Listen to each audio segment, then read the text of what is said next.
So welcome back to module 2. This is module 3. This is part 2. And before we go into the topics of today, is there anything from yesterday that came to your mind that you haven't addressed that you would like to talk about?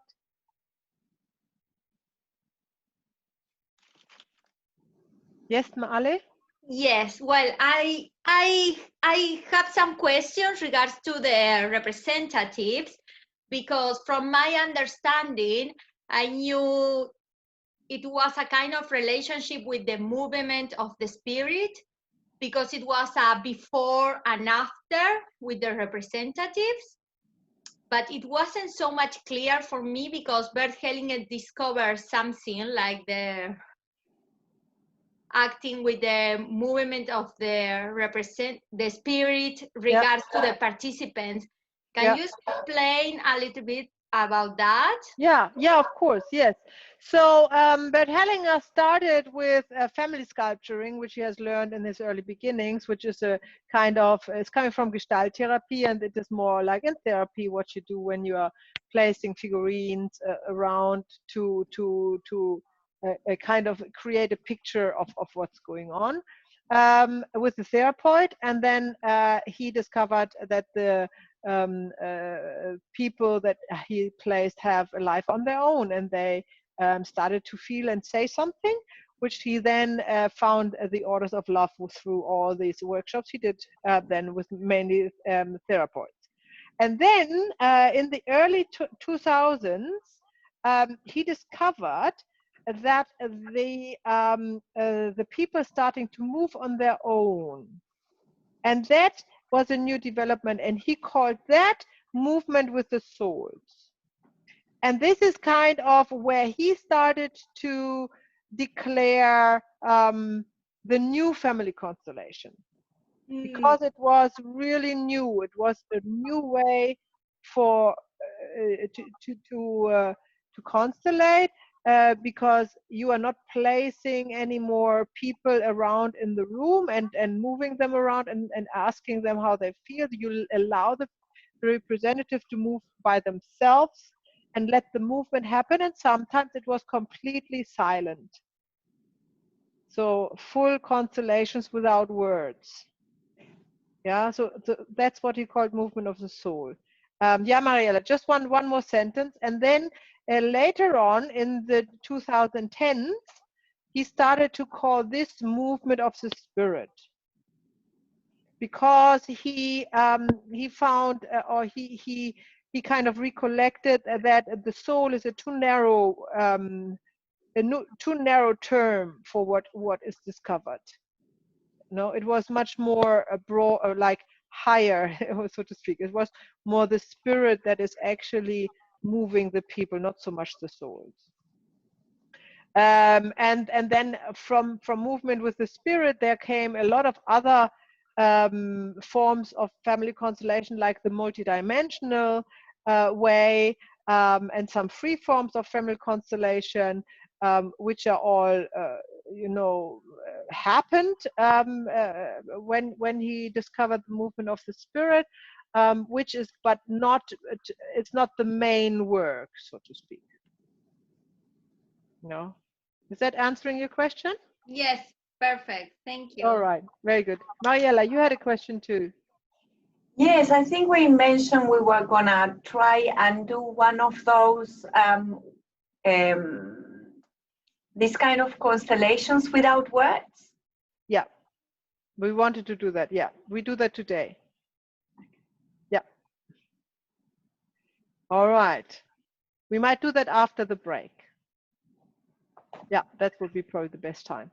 Okay, very good. Then I'm going to start to share the slides again, and we go ahead with our topics, which would be today.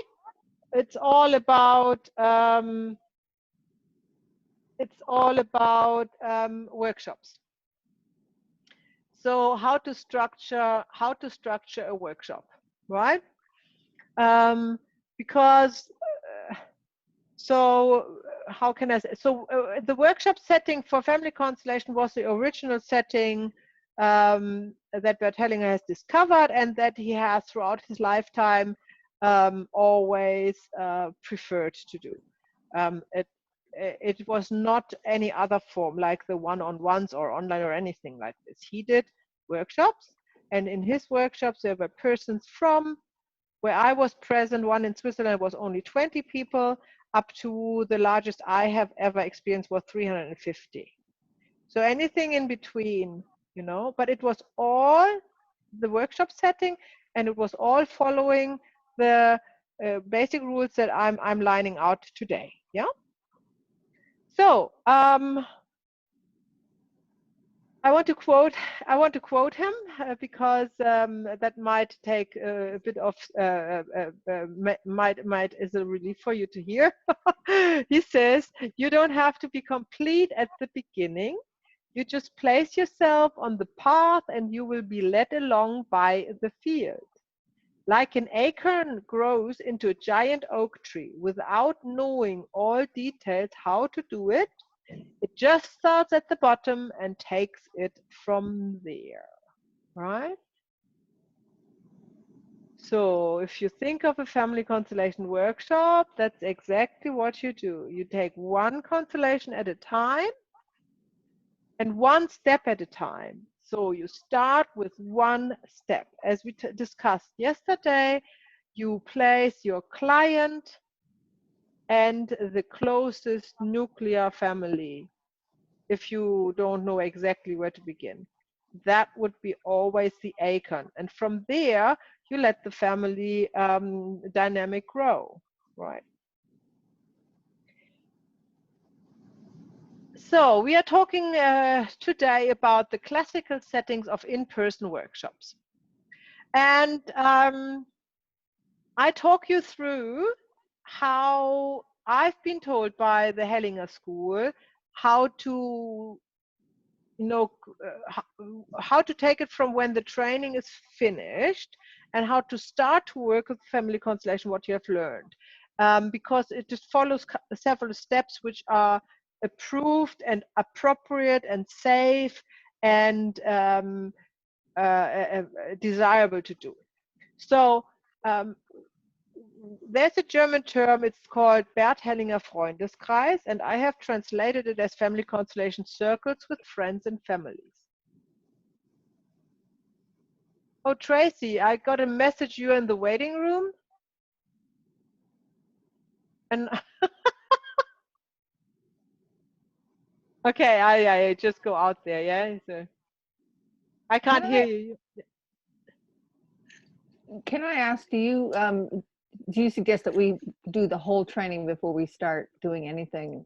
Can you close the windows behind you, the curtains? Because Sure. sometimes it's really dark. Yeah, you always have to face the window, please, not the window behind you. Okay, it's a little bit better.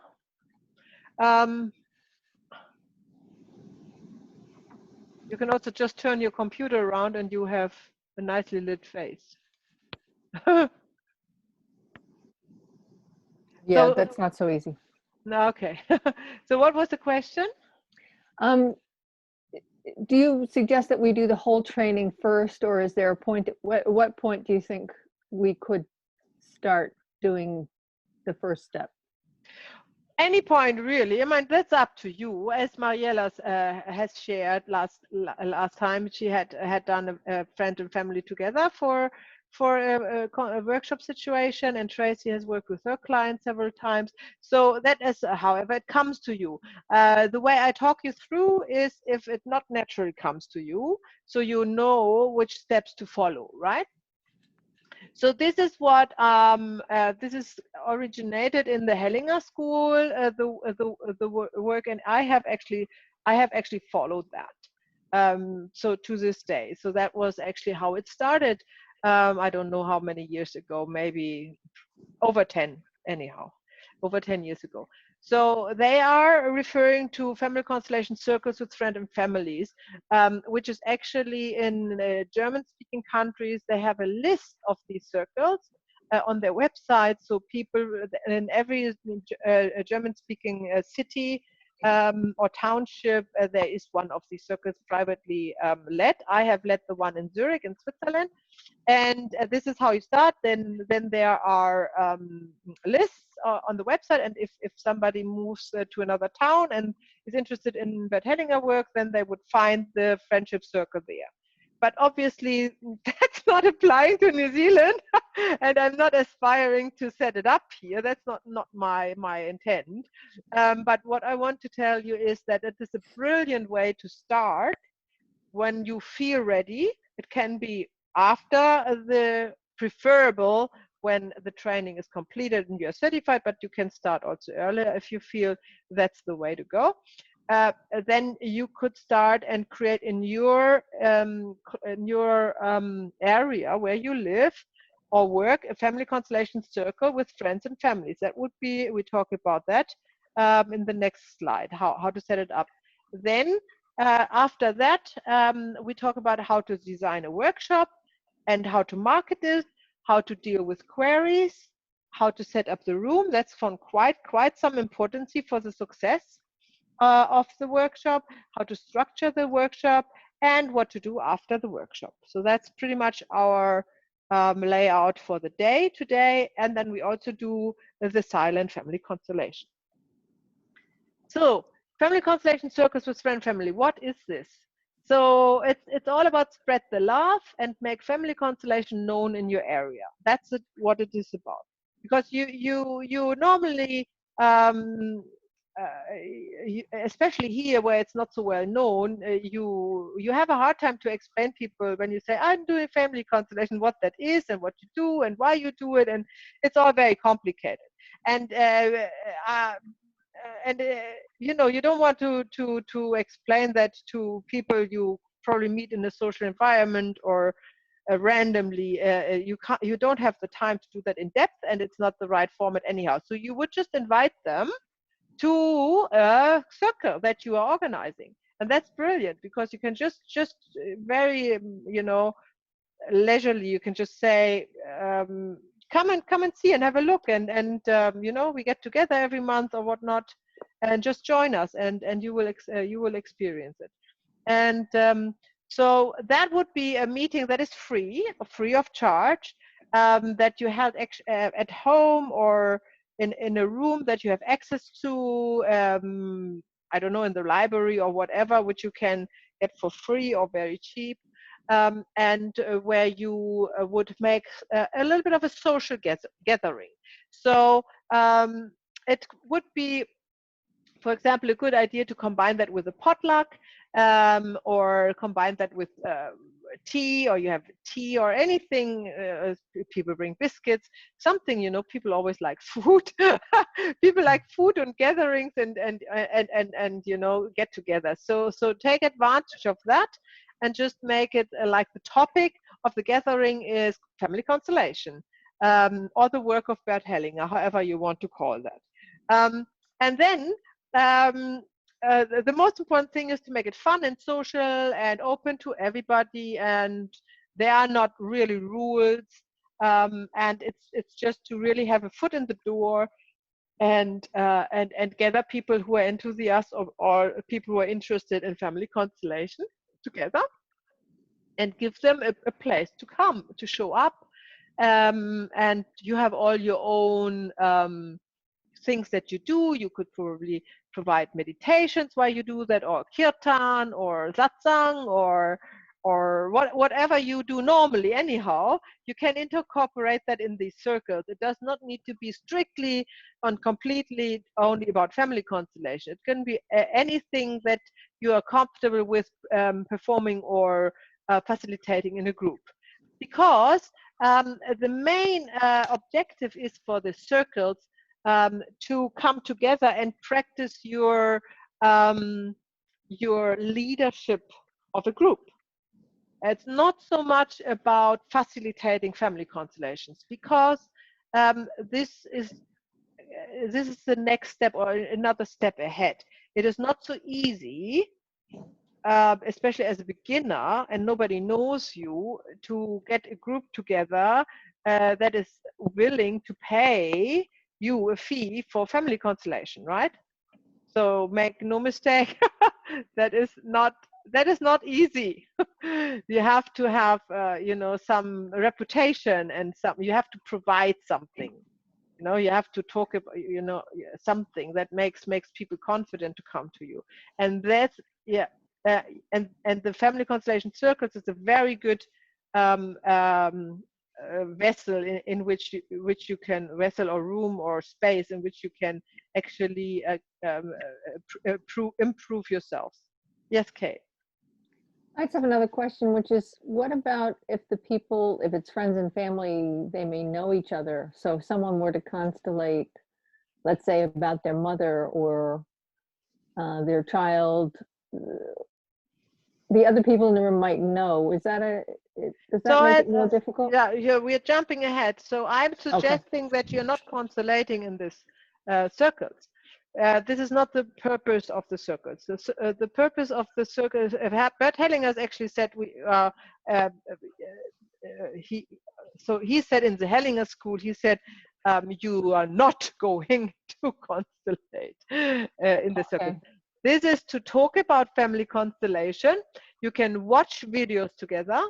You can, because you learned it, you are trained in it, you can talk about some aspects of family constellations. You can talk about an order of love. You can make a little speech. You can prepare, something interesting that is also interesting for people in a day-to-day life situation, And then you share that, and you might offer, and you can watch videos together. You could watch the YouTube videos you found, or the virtual channel, or whatnot. You can watch that together on the computer and then talk about it, for example. You can offer like a demo, but that's demos are not the real constellation, because you don't have an actual client, which is in this situation of the family constellation circle the right thing to do, because as you said, the people you will have, they will know each other somehow, and they will come together, and it's not quite appropriate to go into the deep stuff there. That's totally right, and you kind of Kate, you got it. That's actually a problem. So you don't want to disappoint anybody, so you're not actually advertising that you're doing free family content, and it would be very unethical to provide free family constellations anyhow, because that is like a plumber offering free plumbing, or an electrician offering free work, or like alternative healer offering free service. You don't do that, because it's quite unethical, right? So, and you don't do anybody a favor with that, because work that you offer for free is normally not worshipped. I don't know whether you have experienced that, but people who get something for free, they are very often not worshipping or respecting or valuing what they get.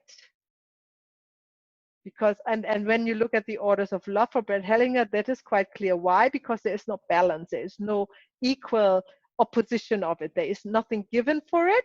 So it cannot be received, right? So there must be something given for it. So this is why the circles are not meant to provide family constellations.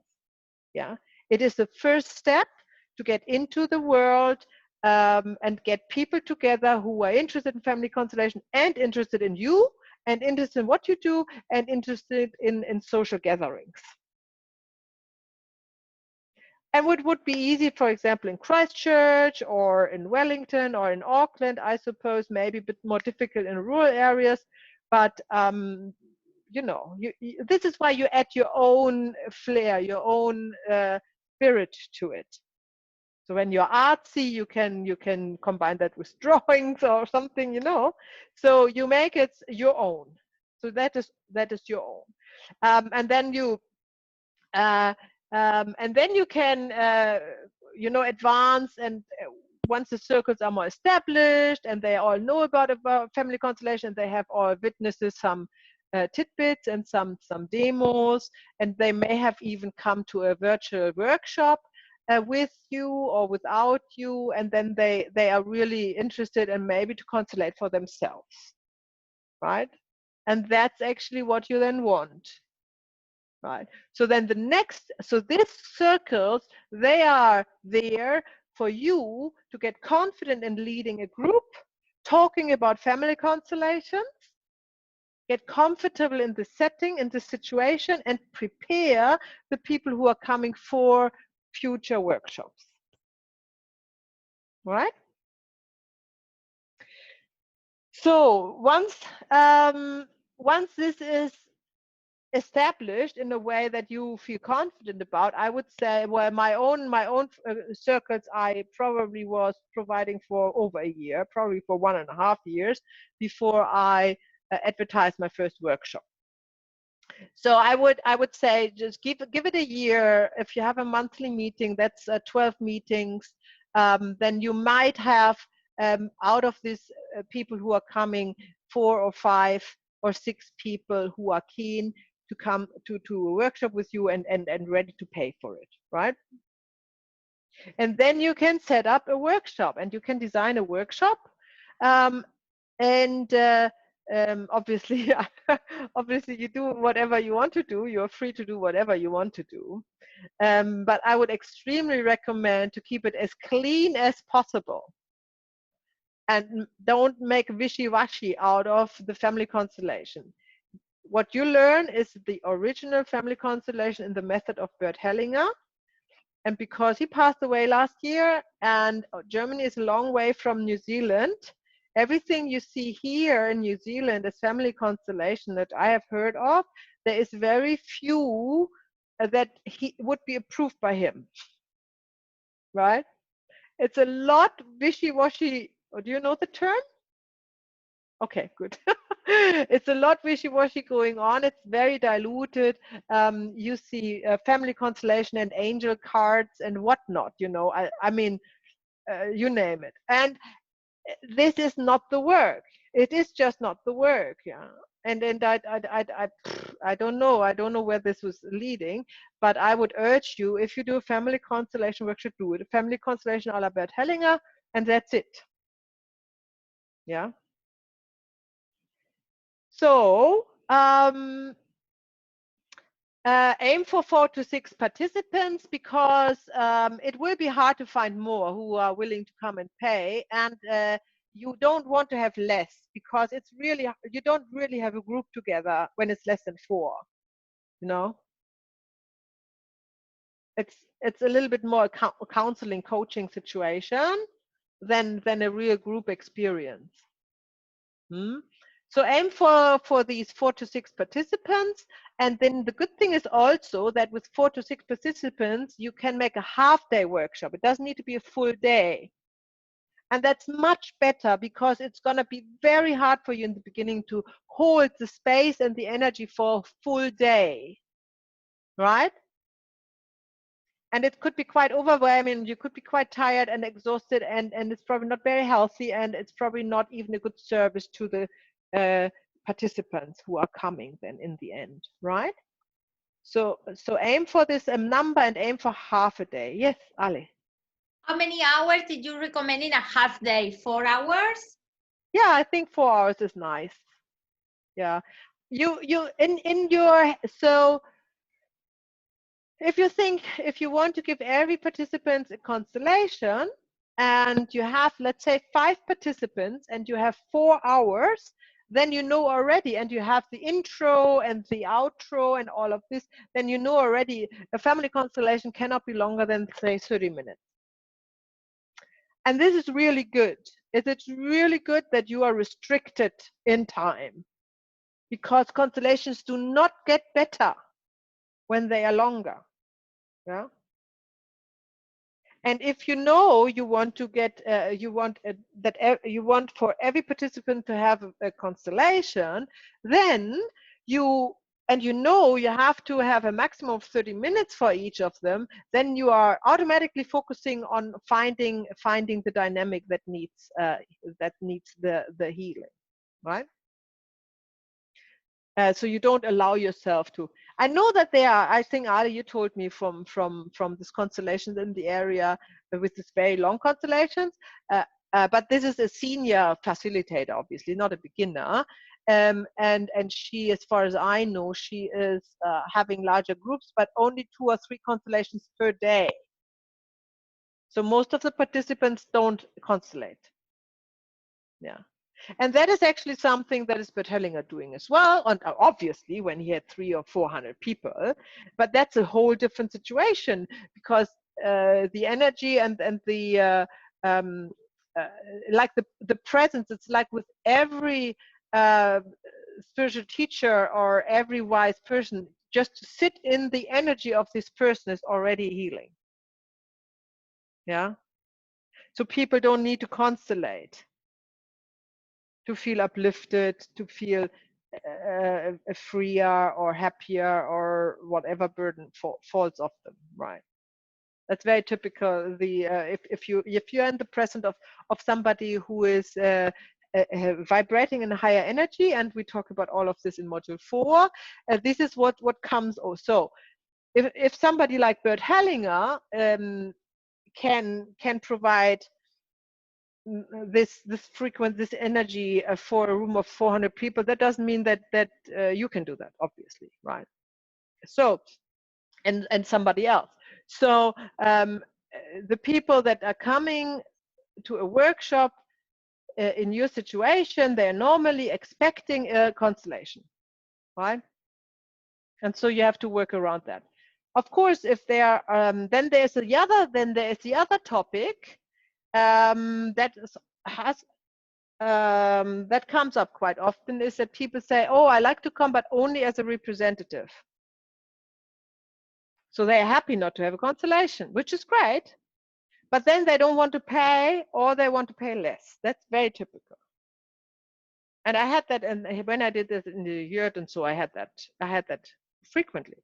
So the idea behind it is, okay, the people who are coming for a constellation, they are paying like a consulting fee on top of the participating in the workshop.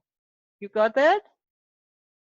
So let's for a matter of fact, let's just as an example, if a constellation is $120 for a full day, a workshop, then people thinking, okay, $70 is my actual consultation, so my constellation basically, and $50 is participating in the workshop. So people who only want to represent in a workshop, they pay only $50.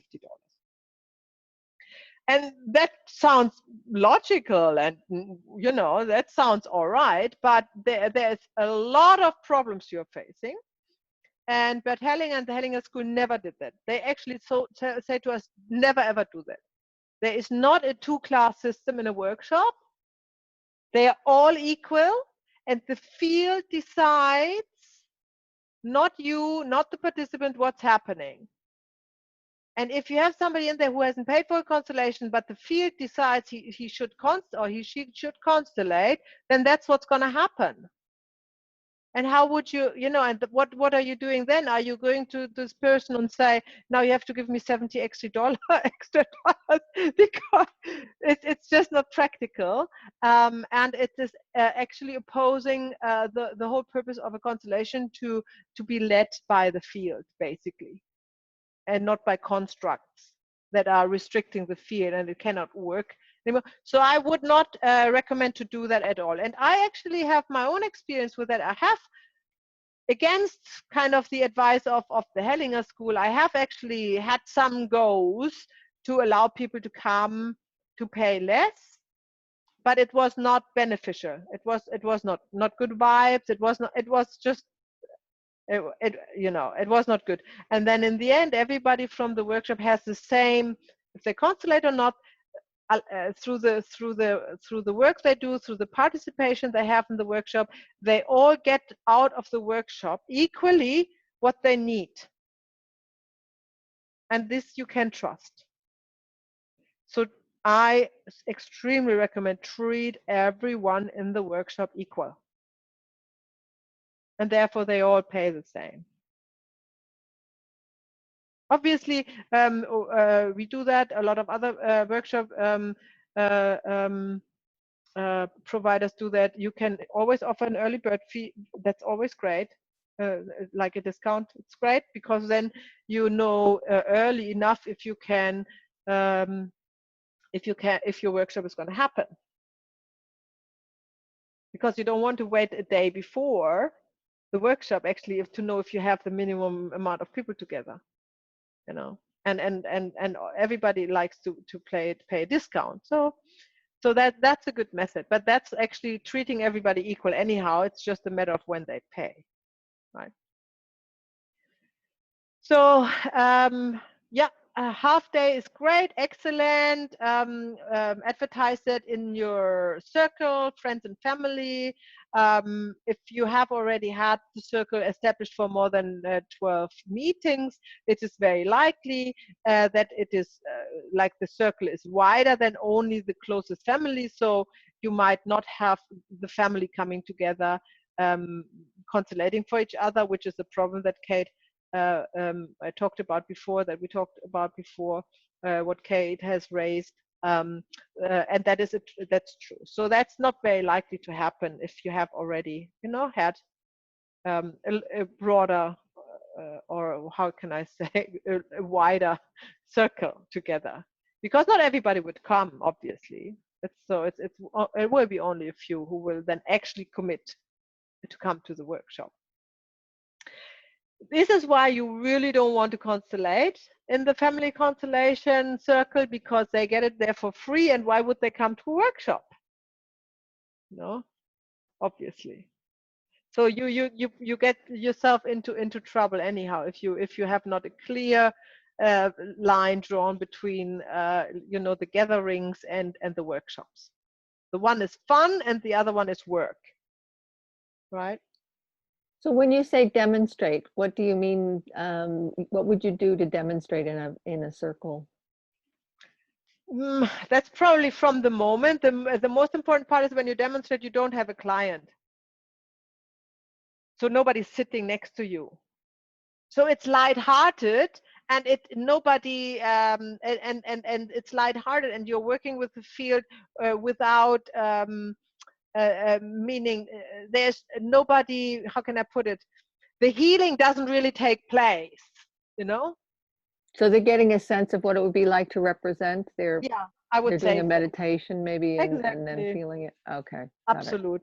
So for example, you can say, hey, shall we look at, just because it's voting this weekend, shall we look at the parties? You know? I mean, I just make it up now, but that would be something that you could do in the circle. You can say, shall we look at the last, I don't know, even know the parties in New Zealand, but let's say there is a Labour Party, and there is the Conservatives, and then there's the Greens, and there's probably two more, and then you ask the friendship circle people who wants to represent which party, and then you put them up, you know, and then you let them, you know, connect as good as they can with the field, and then you ask them how they feel, and it's going to be quite fun. So that is the light-hearted, fun way to work with the field. Yeah. And you have no responsibility. That's the other part. You know, you don't need to deal with problems, because they won't arise. You know, because you keep it lighthearted. The problems is very unlikely to arise in this situation, right? Yeah, that would be an example. I would say something like that. Or you can ask for, shall we put up the coronavirus? Well, somebody wants to be the coronavirus, and somebody wants to be New Zealand, and the other wants to be, I don't know, America. I don't know, you know, things like that. Okay, yeah? Thank you. But only do one of this in a circle, because you can be taken away and do one more, and then somebody has an idea, and then say, we do that next time. So take the leadership, right? Don't give everything away. Don't make it interesting, and make them to come back. Yeah.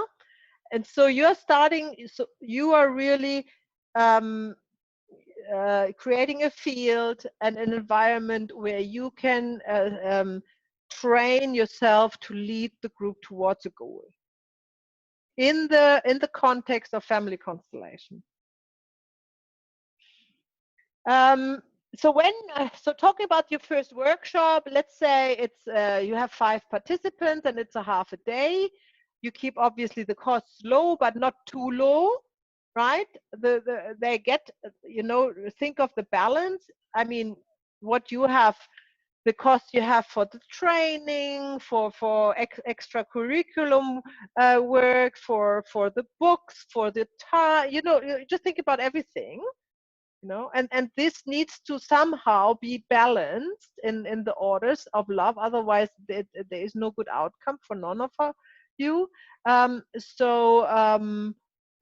so don't make it free and don't make it too low, right? So if for a half day workshop you would probably want to have $50 or something like that, or 60, yeah. And then you can think of maybe you want to provide food, and then it would be more, obviously, right? So keep the cost and the fee low, but not too low. Okay, right. Yeah, outline the difference to the circle meetings, right?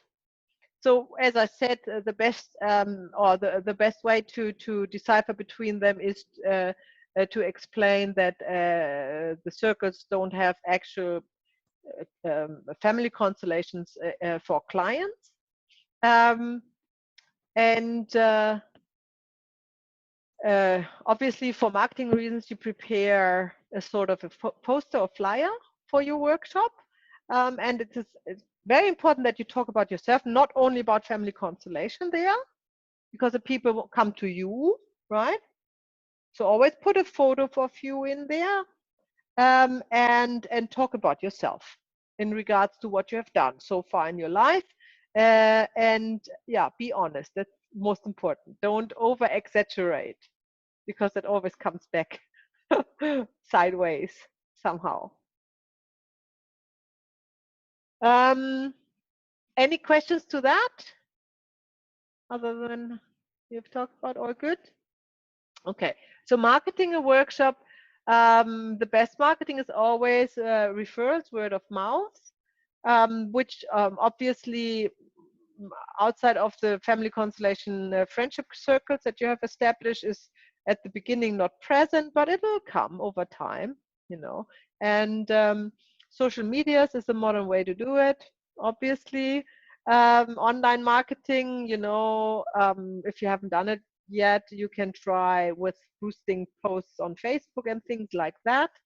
I'm not quite sure. I've tried all of these. I'm not quite sure if it actually works or not. I'm not an expert in that, so I can't tell you. I think the best old-fashioned method to hang posters around in your local area is pretty much always the best.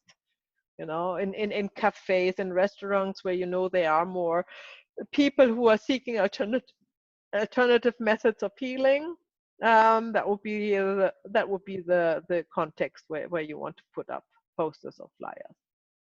And direct marketing tools obviously are possible. I think they are maybe too expensive and wouldn't be worth to spend money on, but I don't know, up to you, obviously. You can have a look at all these.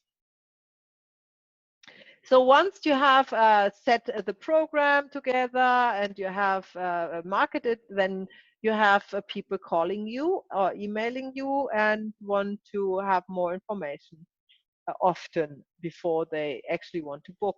That is normally the case. So you have to deal with queries. And I want to talk to you from experience a little bit, because it can be very time consuming and we all have other things to do. And I focus here on the most common queries that are coming up. So first of all, you think in your flyer you have said it all, but you will guarantee you will get questions asking you exactly that what is in the flyer. And you be prepared to be patient and just, you know, write it in an email, so they know, you know, that's to say it's all in the flyer is probably not the best way to deal with a query, although you are tempted to say that, which is understood, yeah, understandable. Payments is a very important point. Bert Hellinger has said always they have to pay always before constellation. Never, ever allow somebody to participate and ask them to pay later. That is not good, especially for constellation, because in the family constellation a lot can happen, as you know, in a family constellation can happen, and it can be emotionally quite challenging for some, right? Some even leave in the middle of a workshop because they feel like, you know, they have to deal with stuff. So they have to pay before, and then they can do whatever they want. No. And then often, which is a phenomenon in family constellation, you have no shows, even if they have paid. You know, they come with excuses why they can't come. The car breaks down or whatever, and that is a typical sign that they are not ready to face it. So it is important that always happens in the morning, like, you know. So it's important that you make sure the payments have been made before, so you can plan your workshop. You have the contribution for what you are giving, and the balance is established.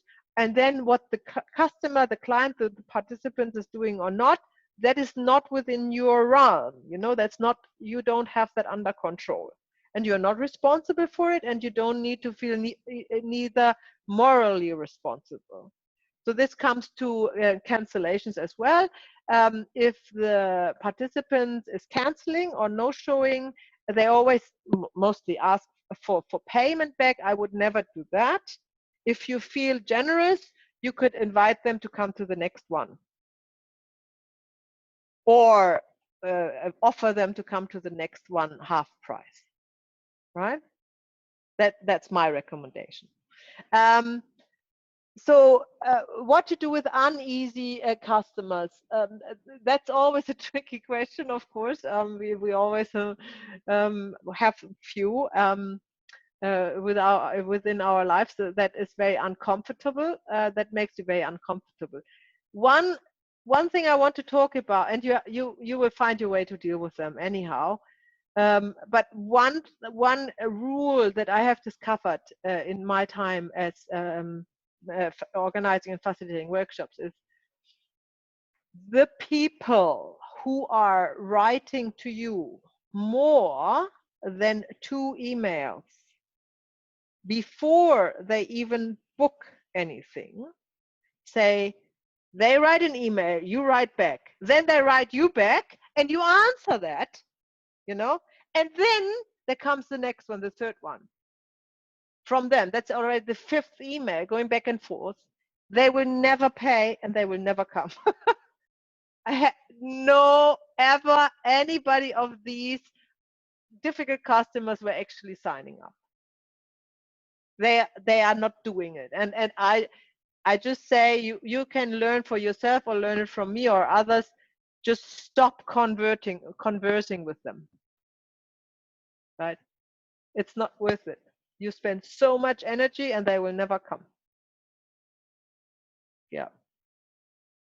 Okay, so that was what I had in my mind to talk about dealing with queries, but I'm sure there's more things you can think of. Anything?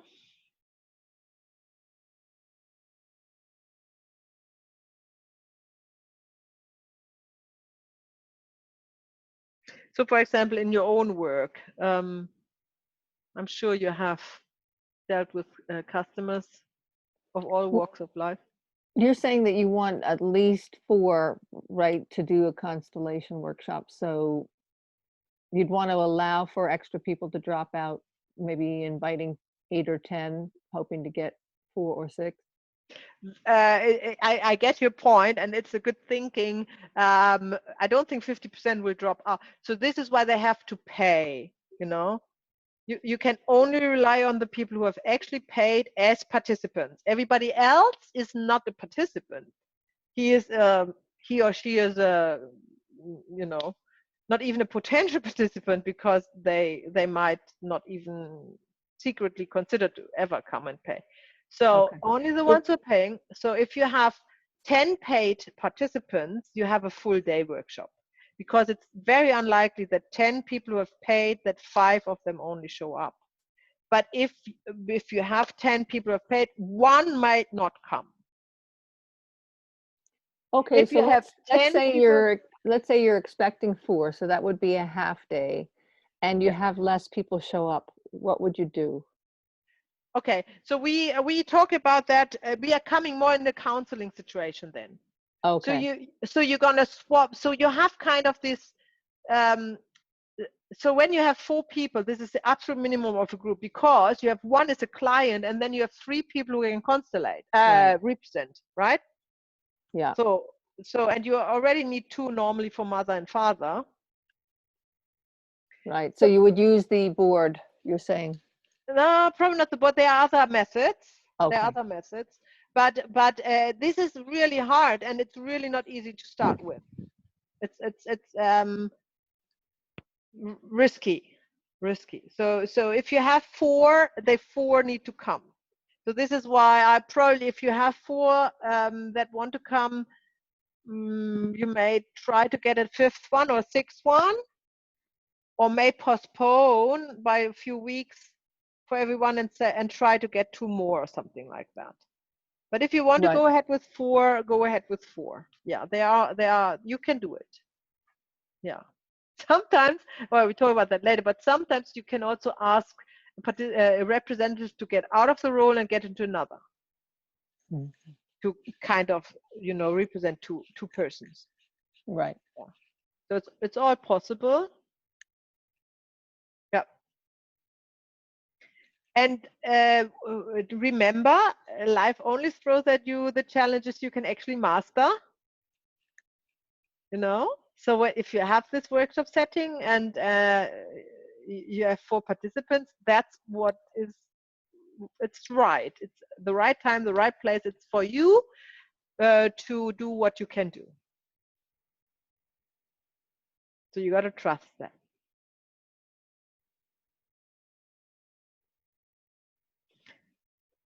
Right. Okay. So that is dealing with queries. Okay. Now we come to the actual workshop day, when you set up the room. We are here talking for you when you begin, obviously, and you have a small group. So you have a round seating, right? That's normally the case. And it's because you only have few people, they cannot build a whole circle. So you sit them in a half round, so half round situation. Because you need the space inside for the constellations. The people sitting around are, so to speak, the boundary of the constellation field, right? And if you have 4 or 5 people, they sit to right and left to you in a half round circle. Then you're just kind of having the rest of the room is, or the walls are the boundary of the field, then, of the rest of the room. That's one thing. The other thing is, you have to have 2 chairs, one where you sit on and one empty chair, which is, as you now know, to the right of you, so on your right shoulder.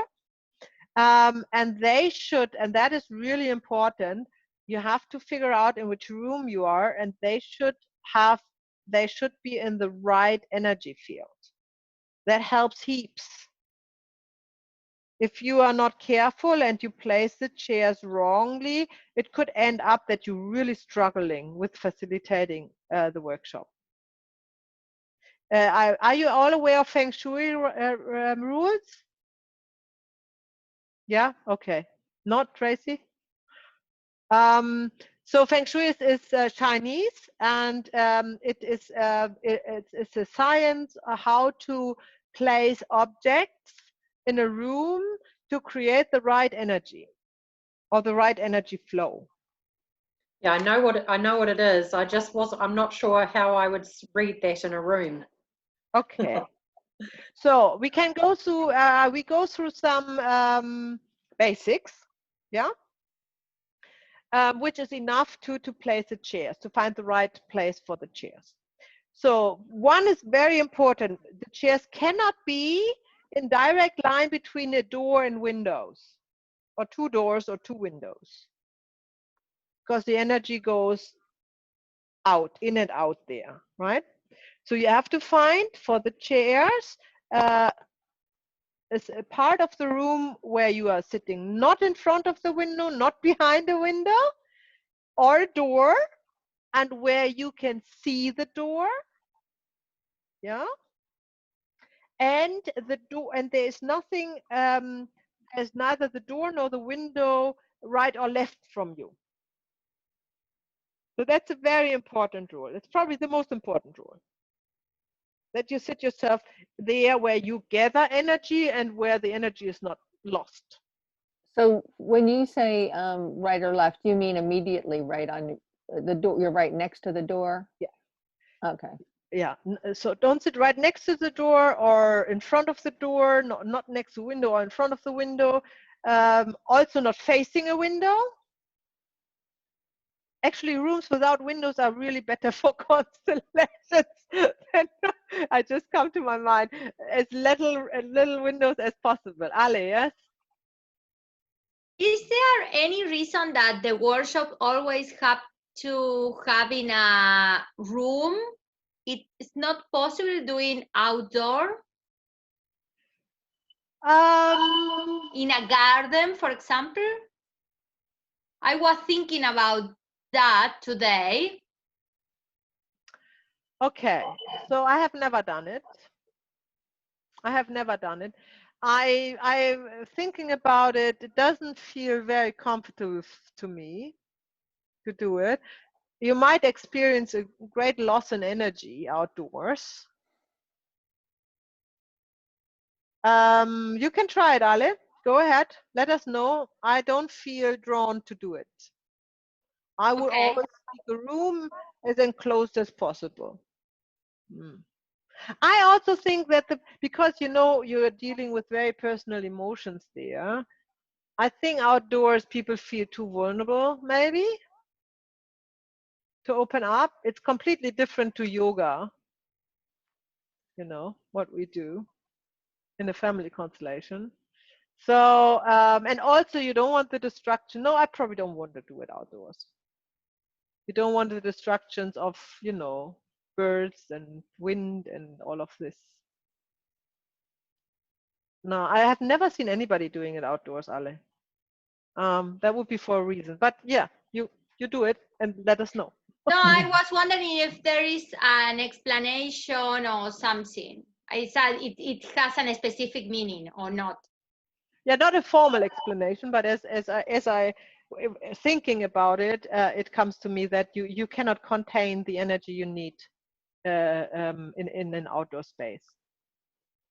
Wow, that's what I think. Yeah, the bottom line. Okay, so let's come back to Feng Shui. So it is the energy flow.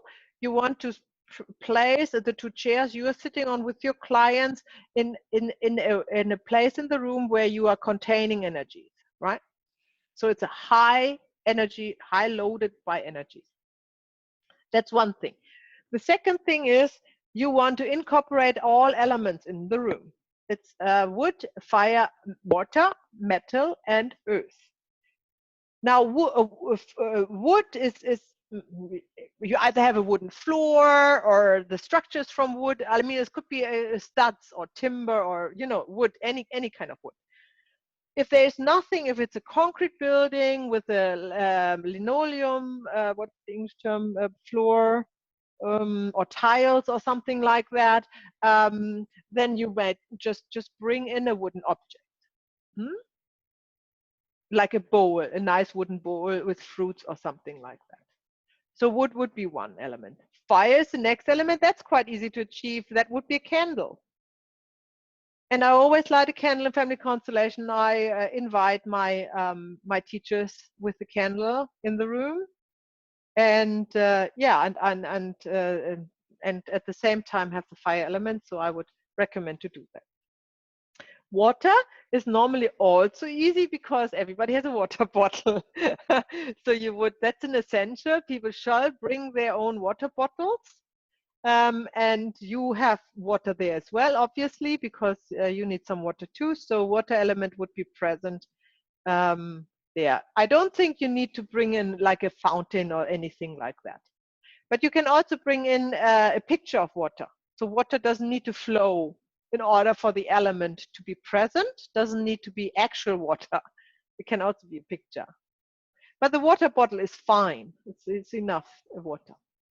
The earth element is is represented by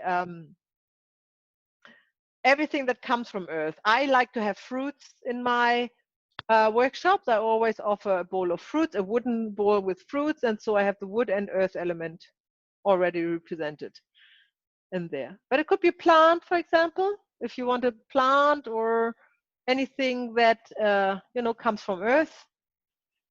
You can always, for the purists, just put a rock there. Just a decorative rock would be nice. So that would all represent earth. And then the element metal. Now I like to have, because I also do yoga in the yurt, I have this huge metal statue from Shiva in the yurt, which is obviously bringing in the metal element, but it can be also really small object of metal that you bring in. Just think about something, maybe it's something you have on your desk, or something small. It doesn't need to be huge. Nothing needs to be huge. I actually do like to have a little bit of an altar going on. Nothing fancy, just something to put the fruits and the wooden bowl and maybe the candle and maybe in a metal object, to have it all together. That would be nice. Or flowers in a vase with water. Then you have earth and if it's a metal base, then you have water, earth, and metal in one. So that's also nice. Like a brass cup for the flowers or something like that. So this is creating, due to Feng Shui rules, this is creating a balanced environment for the energies.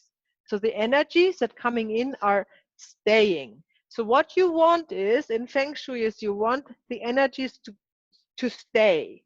You don't want them to go, right? That's the whole idea, is to increase the state of energy in the room. And you can do that very nicely with these basic rules of Feng Shui. There's so much more, and I'm not an expert, obviously, so I don't go any deeper here, but I'm sure if you're interested, you can look that all up, Google that. But these are the basics, and they are enough for a family constellation workshop for sure. I do that, and that's working very well.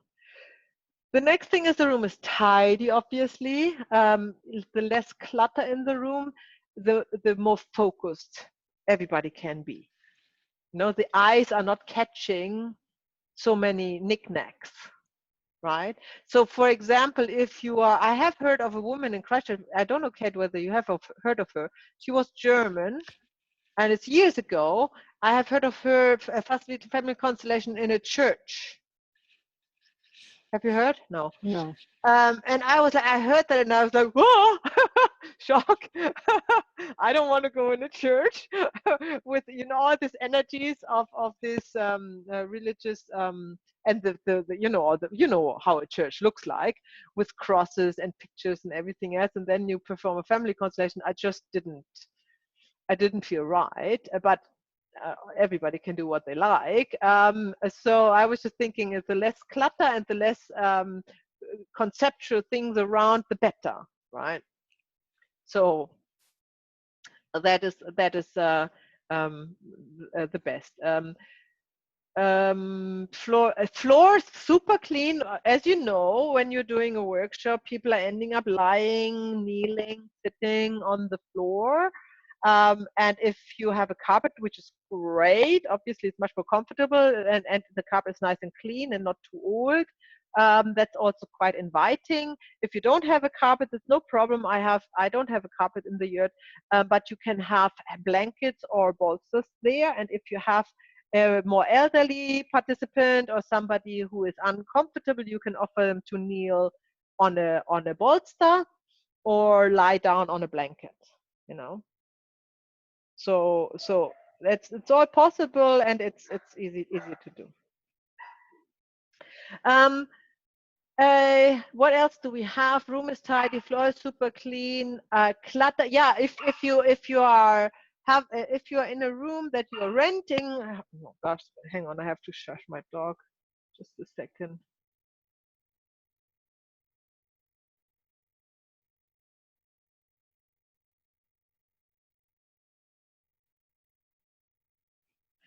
So if you are renting a room where you cannot rearrange everything, just try to gather everything and make a pile and cover it with a blanket or hide it behind a curtain or something like that, right? So make it as neutral as possible, so that there are not too many pictures in the walls and stuff, because it does distract the representatives, and as less they can look at, as easy as it's for them to connect with the field. Hmm?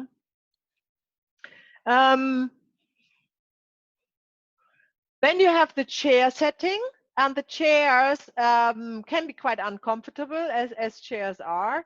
And although in a half-day workshop they're only sitting there for 4 hours, but if it's a full-day workshop they're sitting there for 8 hours, that can become very uncomfortable, and that can be a problem. Not that they're sitting all the time, because they are representing getting up and doing things, but then in the end, yes, they do sit a lot. And what the problem is, if they sit there for longer and get uncomfortable, they intend to want to lie on the floor. And that's not good. It's not good energy, it's like this reclining and resting, and they are retracting from the field a lot if to do that. This is why later for the rules, you can say in your workshops, don't lie on the floor. Right. So it is much better not to to make the chairs more comfortable with some blankets or pillows or bolsters to put the feet on, and make sure that the seat that they have is not too uncomfortable. So they don't want to go on the floor.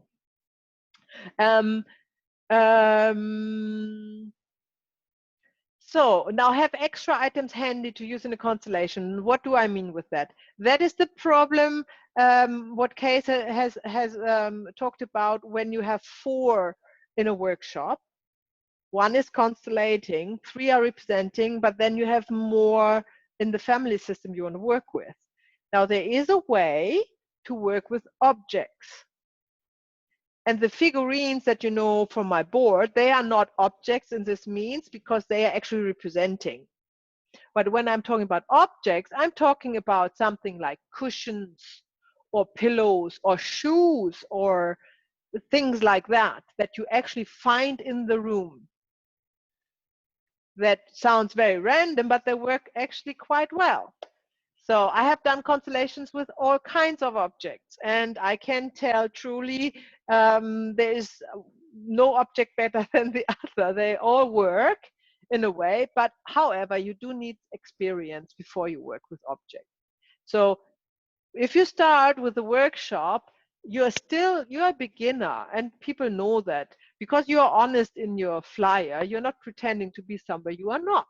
So there is room for experiments and errors and corrections, right?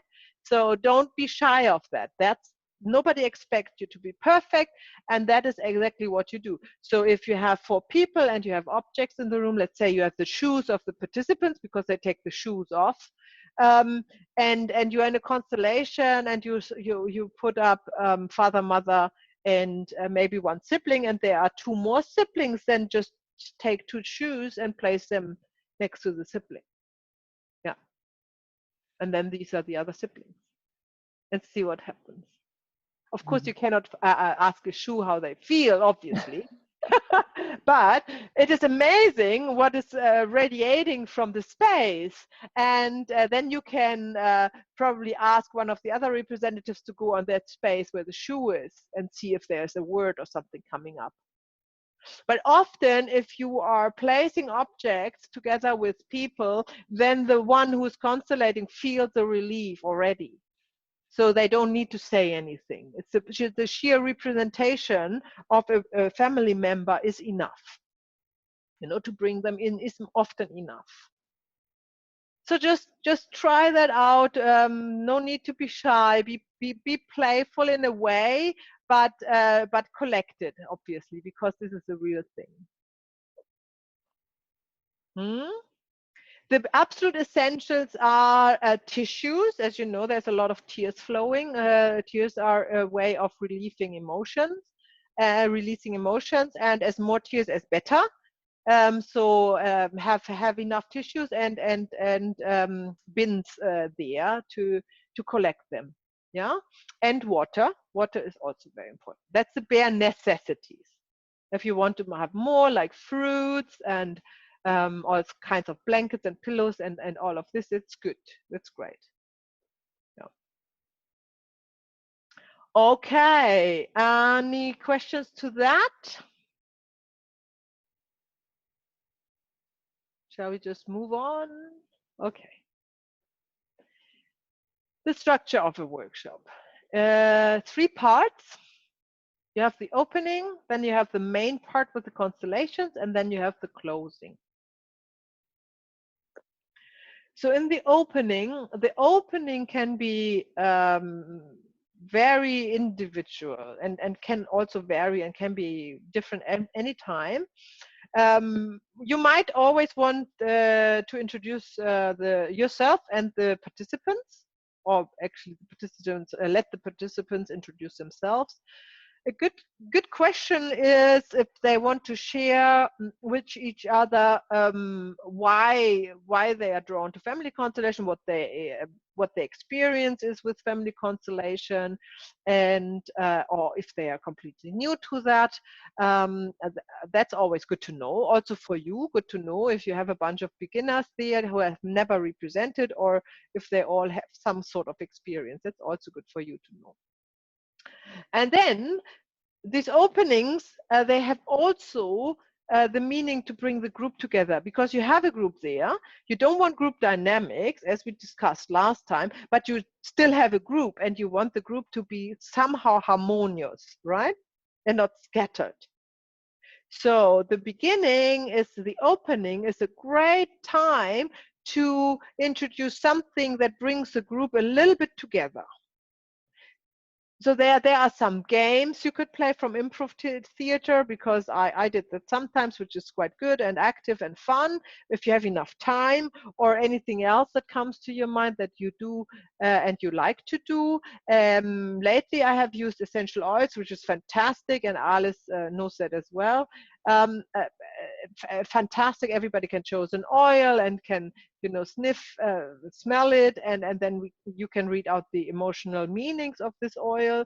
We will talk about that in module 5, and that's a fantastic way to open a workshop, and it has a lot of advantages because it also makes the room smell nice, and it makes the people smell nice, and they all feel better if they come close in the family constellation. They hug, you know how that is, they go very close. If they have applied essential oils, it's a nice experience for everybody, regardless of the hygiene they had before they came to the workshop.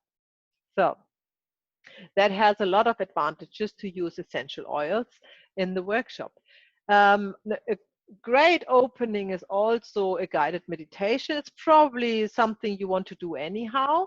By the way, the opening does not necessarily need to be by sitting on the chair in the half round. The opening is actually very good if you invite everybody to sit with you in the center of the room on cushions or in a blanket, or around flowers, or around candles, or something, so they are not sitting right away on the chair. So that's a really nice opening as well, and they are closer together. So it's more an invitation to share in the group, because they are not gonna share anything after that in the group, because then you take over the lead and that's not gonna happen anymore. If you don't know what guided meditation, use the guided meditation that you got when you sign up for the newsletter, the gift.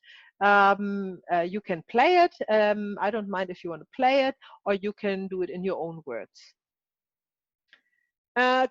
Constellations, that's the main part.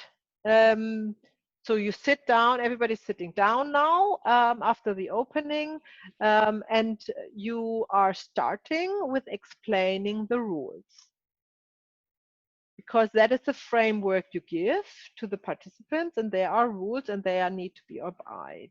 Yeah, and that help you to lead the group and to facilitate the constellation.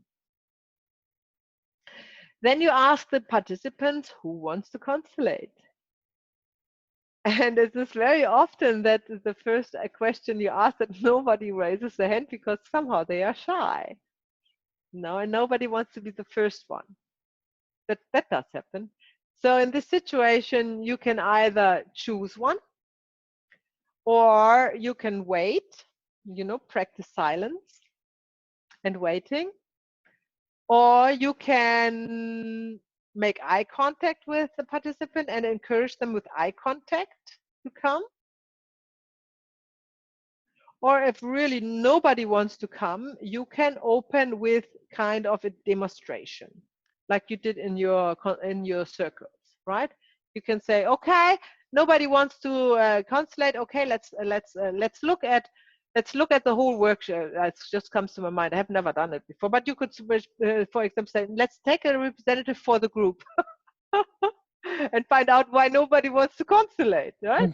So you would just choose a representative for the group and the other representative for yourself, for example, for the facilitator, right? And see what's going on. And it's a nice way to loosen up and get people, so to speak, onto the floor, and moving, and you won't have any problems after that to find the first person to constellate, because in the end they all are there because they want to have a constellation. They just don't know how to start. So breaking the ice is always a thing in workshops. So we talked about that. Aim for a constellation for each participant. Of course, if you're successful and you have large groups, and like Bert Hellinger had, and this is all beyond what you can perform, that's not a problem. But you will always only have these groups if you're actually ready for them and able to handle it. You don't need to be concerned with that now, because this is all coming in your own time and at the right time and the right place. Stick to the break times. That's actually important, because remember, you are leading the group through trust. They trust you, right? And when you announce, okay, the break, we do a break at 1 o'clock for lunch, then it should be 1 o'clock. Or if you're in a constellation and you're passing 1 o'clock, you at least should mention that you're aware that it is lunchtime, but for a very good reason you have to extend. So you would mention, we want to finish this constellation and we give it time, we don't want to break it up. I know it's lunchtime, and it won't be long that we can go and have our lunch. We just want to finish this constellation, and then everybody knows and can trust that you have the overview and that you know what it is. People can be as excited as it will be in workshop situations, but the breaks are very holy to the group, and they have a great meaning. So be serious with that. And then after the constellations, you have the third part, that is the closing. And the closing is actually a very important part of the workshop, because you want to make sure that everybody is integrating the experience before they leave the room. So first of all, you can ask for questions or feedback. That's also because then they start to reflect on what has happened, and they get out of the vibrations of the representing roles and their own constellation and back into the mind. But through reflection on what was, they have to go in the mind, so that grounds them again, so to speak. So it's a good idea to ask them questions or discuss things.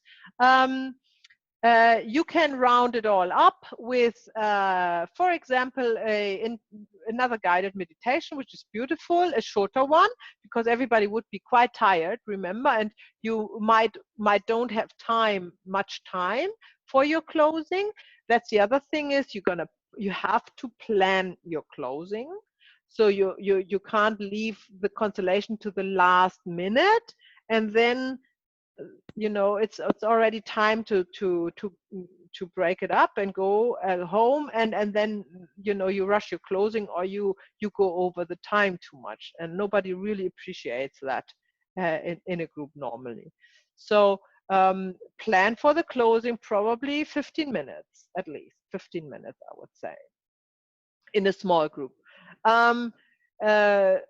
When we are talking about energies and how to integrate and how to ground and everything, that would be all part of module 4. So I don't want to talk about that in details here, but there are very easy ways, meditations you can spontaneously come up with and guide, once you know the basics of energy flow and energy healing, to make sure that everybody is connected back with their higher self, basically. And then, of course, use the situation that you have the people there to how can I say, there's a marketing term, I forgot it, to introduce the next step. Do you know, Kate, what I mean? Upsell. Aha, thank you. To upsell your next event, right? So the minimum thing is that you invite everybody to your circles, right? That's obviously so you have flyers for your circles there that you can hand out. At best, you have already planned the second workshop, even if it's 4-6 months ahead, doesn't matter. You can at least have a date, and you say, so the next workshop is then and please put it in your diary, and you have the emails anyhow, because they have all signed up, and you said, I sent you an email a month before, and and remind you for that. So and anything else that you might want to sell, your own service, outside of family constellation, things like that.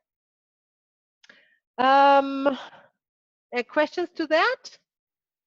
I wonder if you could go over the rules, because I'm not clear next slide. about those. Okay, great. Yep. The rules. So we have 8 rules. And it's a good idea. You can print them out or write them down in your own words and read them out or hang them up in the room.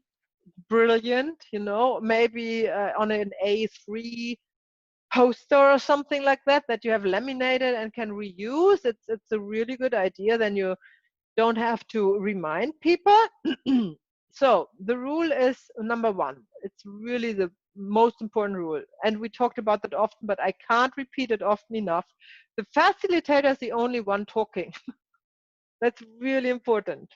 Yeah, it's really the rule number 1. Everything goes astray when you let your group discuss things. They have to do that in the break, not during the constellation. Rule number 1. Rule number 2, the representatives ask for permission to talk by raising the hand, right? Not only the representatives, by the way, of course, also the people who are sitting on the chair. I mean, I wonder why they would have to say something, but obviously they're also not allowed to talk during a constellation. Rule number 3, everybody should focus on saying one word as a representative to express the sensation, emotion, or feeling they get. If they have to dense everything down into one word, if that's a rule, that would make your life so much easier. Then you don't have to do it. And it's a good exercise for them as well. So when they raise a hand as a representative in a role and they want to say something and they start already with a whole sentence, just say, find one word for what you want to say. And then they have to come up basically with an emotion, you know, and they would come up with the emotion of anger, and then you know how to work with it. Or sadness or something like that, you know. Of course, if they can't find one word, then they have to say more than one word. That's of course, yeah. Okay, rule number 4, all movements have to be in slow motion. And that's really important. That does happen frequently, that people are feeling they are not in the right place and they are rushing to another place. But the problem is when they rush to another place, they are not guided by the field. The field is never rushing a person. And also they are missing the steps in between.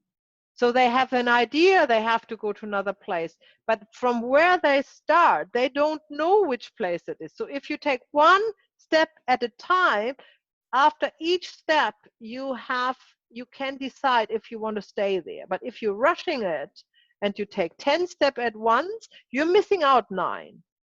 And you as a facilitator will never know if the field really wants this person there, or if he was just rushing it and wasn't connected with the field. And now you don't have any vital information from him, right?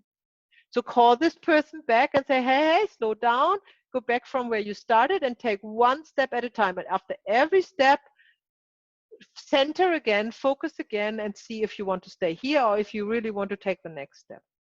So it's really one step at a time, and that is literal. So the slow motion is basically one step at a time. And the same applies when somebody has the urge to go down, meaning, you know, crunch or sit down or even lie down. Don't let them just flop down. It's also a bit dangerous. It's very dramatic, and the field is not dramatic like that, you know. So they would probably start to look down, and then they probably think they feel heaviness, and then you say, follow your movement. And then they said, I think I want to go down. Then you say, yeah, do it very slowly and check in if that's really, you know, what the urge is.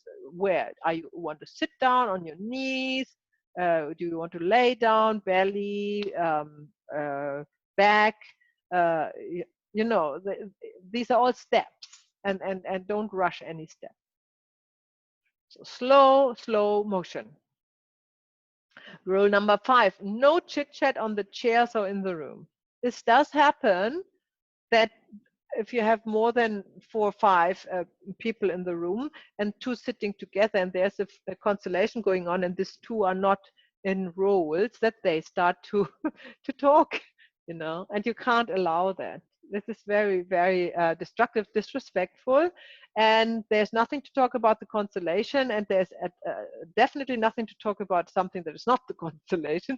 So there's no reason to talk at all for people sitting on the chairs. They're not allowed, rule number 6, to leave the room during a constellation. This is also very disrespectful and distracting, right? Different from this is somebody who is actually about to constellate or going in a representative role and all of a sudden need to go to the toilet. That does actually happen a lot. And obviously you have to allow that. And this is actually the tension. So you can expect that this person is going to experience deeply something in the constellation. And the body is preparing for that by relieving, you know, like emptying the bladder. So you don't need to worry about this in the constellation. That does happen quite a lot. It's quite fun, quite interesting. So obviously you allow that, but other than that, you know, they all can wait for the break normally to leave the room. Okay, that would be later, but there is this one exemption where people leaving the room and you just let them do whatever they want. We talk about that later. But that's the rule, right? Rule number 6. Rule number 7, no eating or drinking other than from a water bottle outside of breaks. That's also really important because you're coming in this cafeteria energy when the people are eating and drinking on their chairs while there's a constellation on, which is always a life and death situation, and it's always very serious and deep, you know, and you want that everybody is collected and everybody is anyhow part of it, sitting in the room by participation and intent. And if they starting to eat or drink, they are obviously withdrawing from that and bringing this energy of a cafeteria into the room, which you don't want. And then now rule number 8, what I talked before, no lying down on the floor when not representing. If you have a long day workshop with up to 10 participants and comes the afternoon, people will gather blankets and pillows and lay on the floor because they're just tired and sitting on the chair, and they feel really comfortable with the group. And you know, the problem is once they are actually doing that, they are too relaxed to be actually of use for the field. They're kind of in reclining and resting, and they are kind of not available for the field, which is not desirable. So you don't want to allow that. But somebody might be really exhausted from a former constellation, you know, having a really deep energy to work through, either constellating or being a representative, and feeling they need a break. Now you can make a bed for them in the corner of the room behind the chairs where they are not in the view of everybody, and make them a bed from blankets and cushions on, and deliberately put them there to rest, which is great idea, but they are outside of the field, so they are not part of the field in this situation, which is fine. But this uninvited leisure, you know, slipping from the chair into a more comfortable position on the floor is something you really want to avoid if you want to keep the energy high and going for the following constellations. Right, so these are the 8 rules of the family constellation workshop. Before we go in our break, is there something you would like to discuss at this point?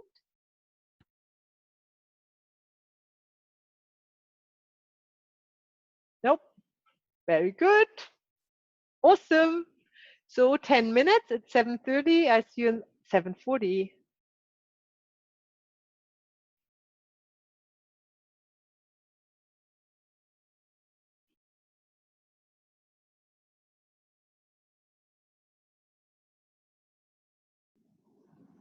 Okay, now. So I repeat, we are doing a constellation now, a silent constellation, which we're telling is called the movement of the souls. I have never seen it and done it online before, so that's going to be a little bit of a new experience for us all. And Mariella had come forward. She wants to look at an aspect in her life that is concerning her, which is that she doesn't sleep very well lately. And Kate is representing Mariella. So please, Kate, close your eyes, take some deep belly breaths. Everybody else is staying collected and empty as well.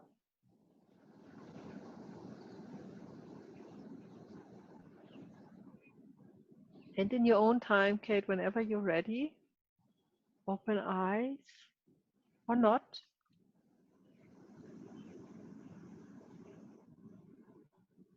and without words, express what you feel or experience, or just stay collected. Okay, that's very clear. Thank you. Okay, that's done. Mariella, your mind is keeping you awake.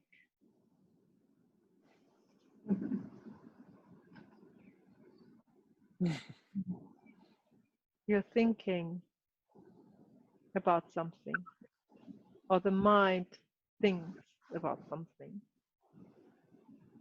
that is worrying you.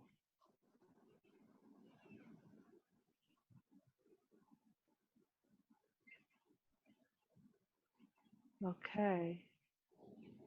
So that's the answer of your question. Easy. But now we don't know what it is, right? What it is that your mind thinks about.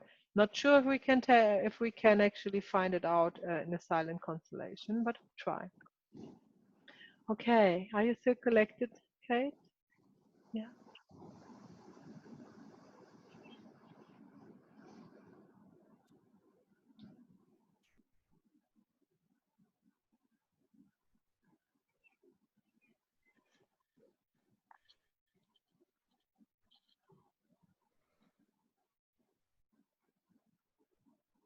Doubt,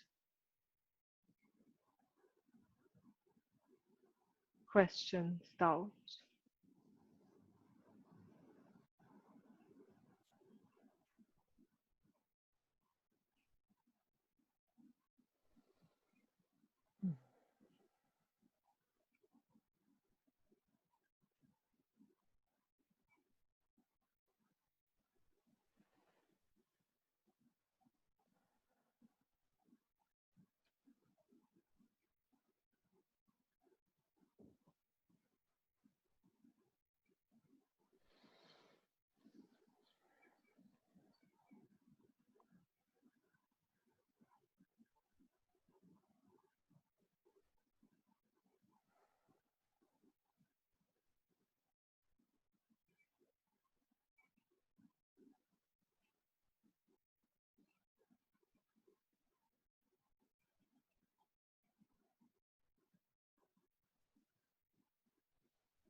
Becoming sadness.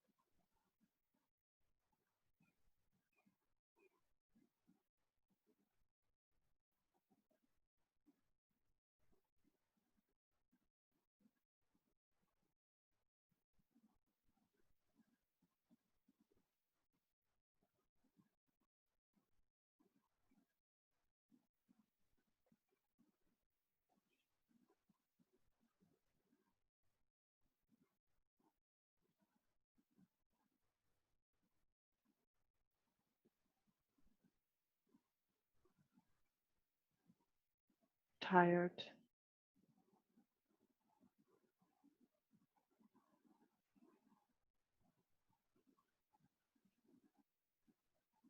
Very sad.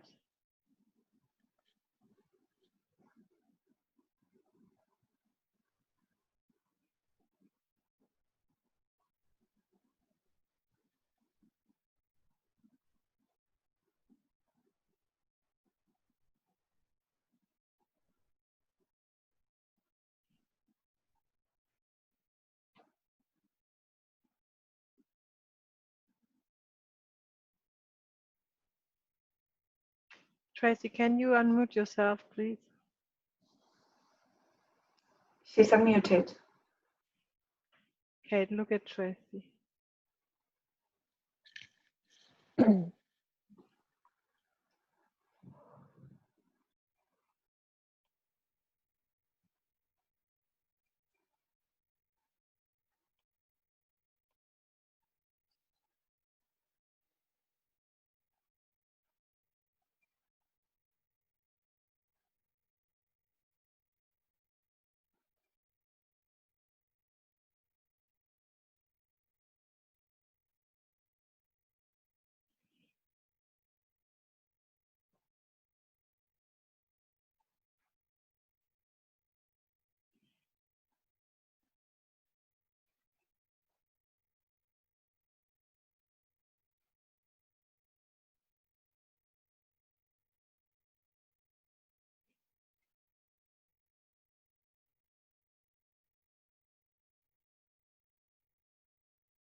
Kate, say to her silently, I love you.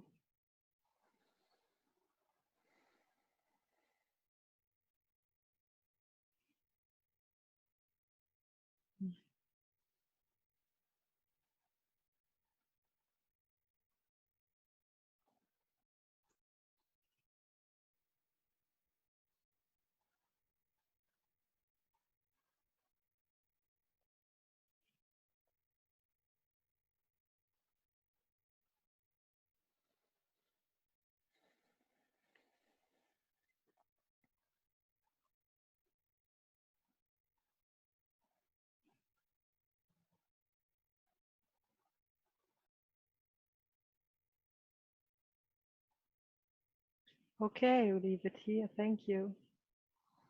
Thanks.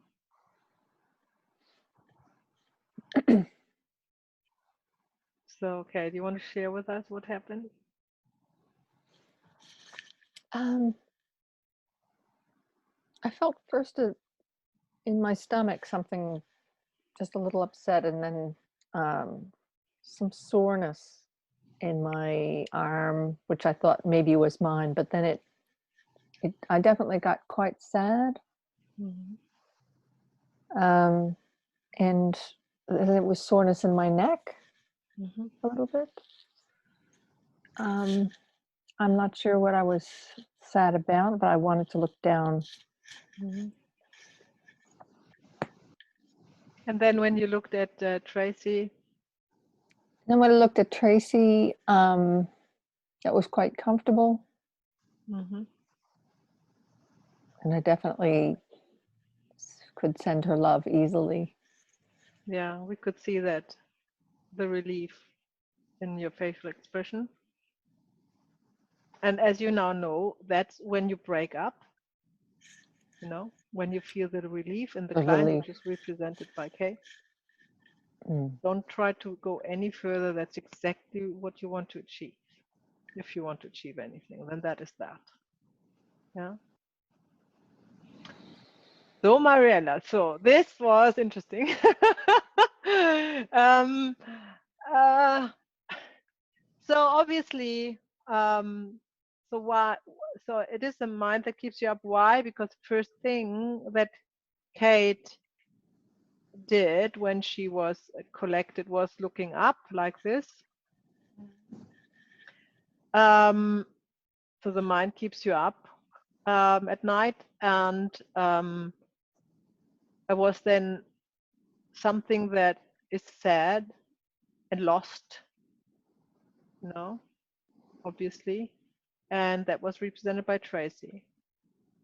So Sending love to that is recognizing whoever is the one who is lost and comes through in your night dreams or not dreams in your mind, through your mind. Can we see how you go? Maybe you sleep good tonight. Let us know. Yes? Yeah, thank you. Okay, now I would like one of you to facilitate a silent constellation, and somebody else has, yeah, hopefully a concern, an issue we look at. Anybody wants to do the one or the other? Yes, Ali, what do you want to do? I want to constellate. Mm-hmm. And who wants to facilitate? Tracy or Kate? I'm feeling a willingness, but how do you feel, Tracy? Do you want to go? I think you should go. Okay. Okay, so do it no, not exactly, but similar to I want to see, because I am having a small procedure to remove a small wart that I have on my left eye, and it was more than 30 years with me. I am removing next Wednesday, and I have the feeling it's like a big scare of something like that, but I want to see. I still feel a little bit scared. I know it's easy and Okay, so we don't need, simple, I suppose. you don't need to tell us more about it. Yeah. So you want to constellate to this, is a mole? Yeah, it's a small word, very, very wart. small word. Okay. Yeah, word. So we'll constellate with the wart.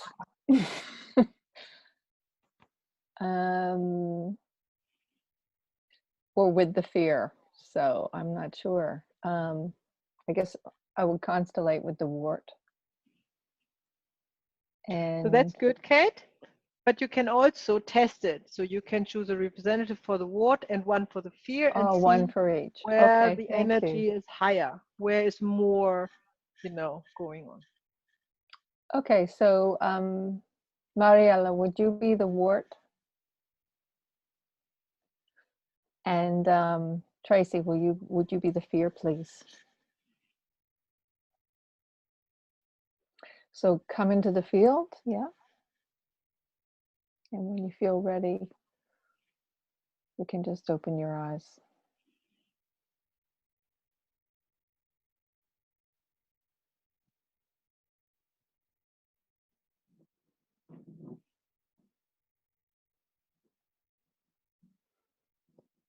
Mariella, will you come a little closer so I can see your face?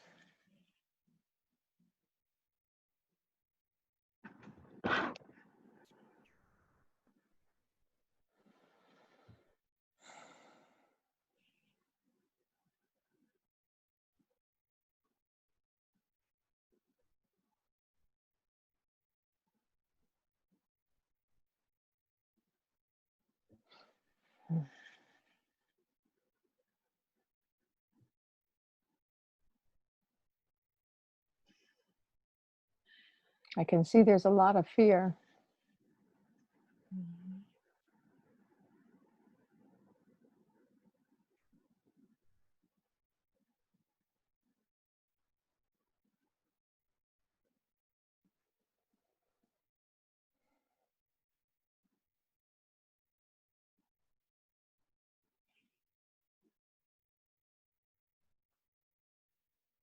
Feeling that we need Ali. Can you do yourself, Ali? Would you be yourself?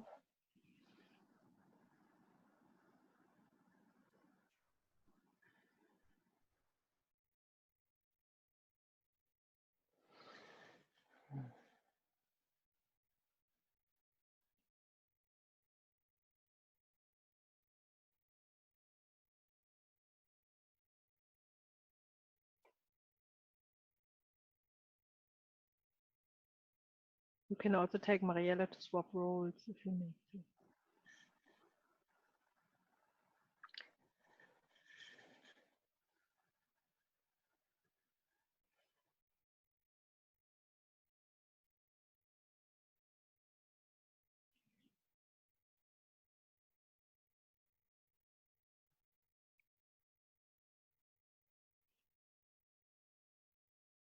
So can you move toward Mariella, Ali, or do you feel inclined to move away? I can't tell what, maybe you need to come a little closer to.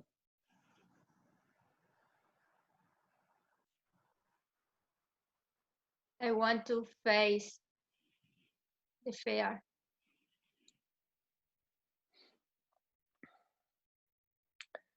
Okay, so don't talk anymore. So, Tracy, can you look at Ali?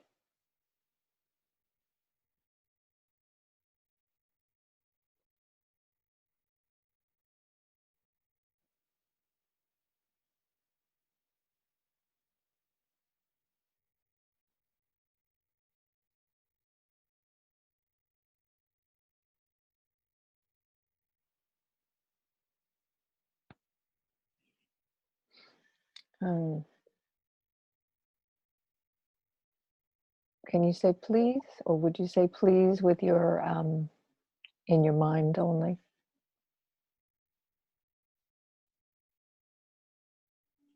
Please.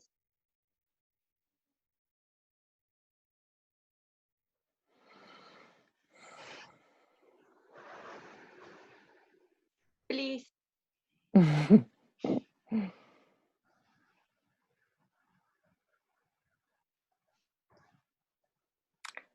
So I'm thinking we'll finish there.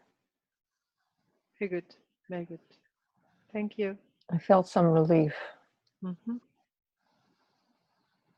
And even if it's just a step, that's all good. So great. So let's just talk about that just briefly. When you have this situation where you are not sure what you want to start with, the ward or the fear, and then you choose 2 representatives for each to see where's the higher energy.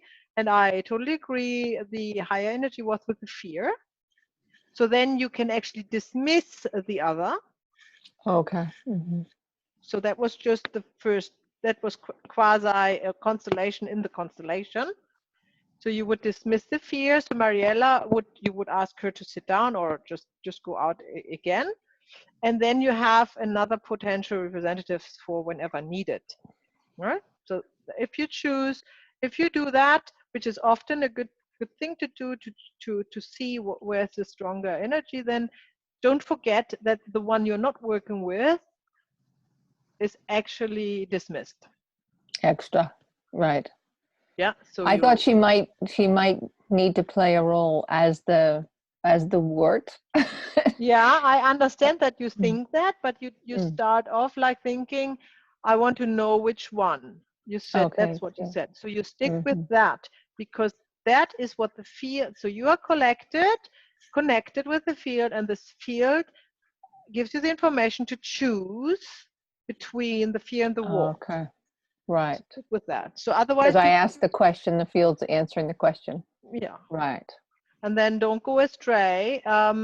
Just follow that. Always remember what you said before, what you ask. That's important. It's guiding you, right? I was So, thinking also, which is the fear, what would be the order for the fear? So what word would we use? So that was good. it just felt like please, yeah. But I was thinking, is it before, is it after? Where does it come in the family order? Yeah. So why the please? What was causing you to ask for the please? The relationship between them. So yeah, sort of like a partner more. Yeah. Because of fear, Tracy couldn't look at Ale. And when you ask her to look, she was able, but it was unfamiliar, like it was in discovery kind of situation. So that means it's the beginning of a relationship, something that hasn't been faced yet. So the please is creating a relationship, as we now know. So that was the right word. Great. You could have tried a yes. That would be more neutral, a little bit more neutral. The please was stronger. I think that was a good choice. Yes. So you broke up after the please. Obviously, Ale didn't understand that this is a silent constellation. But that's okay. That was probably helpful. Okay, so that's okay.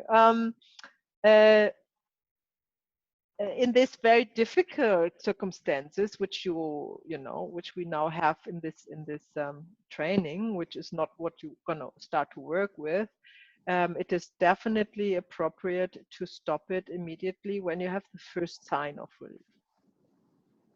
So when you could see that the face of the client Ale was lighting up a little bit when the fear looked at her, and she was able to say, please, that was the right decision. Well done. Thumbs up. Cool. Okay. Okay. Let me just time check. Shall we go, or do we not? Oh, hang on. Or do we another one? What is coming in my charts? What's the time actually? Oh yeah, we have time.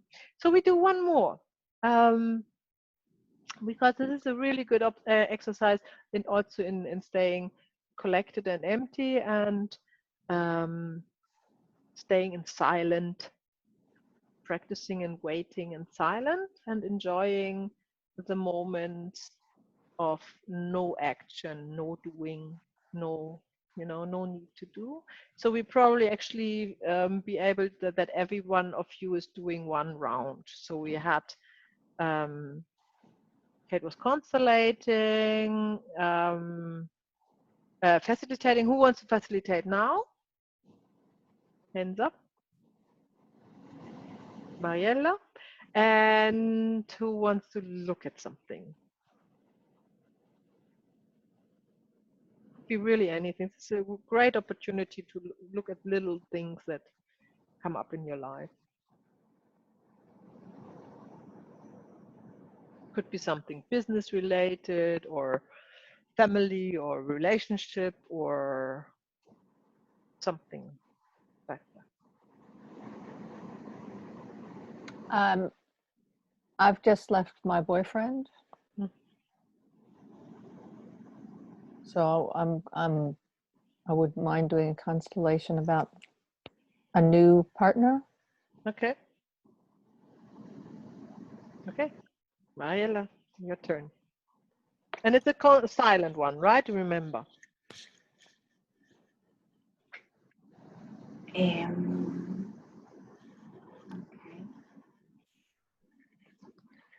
So, Kate, would you like to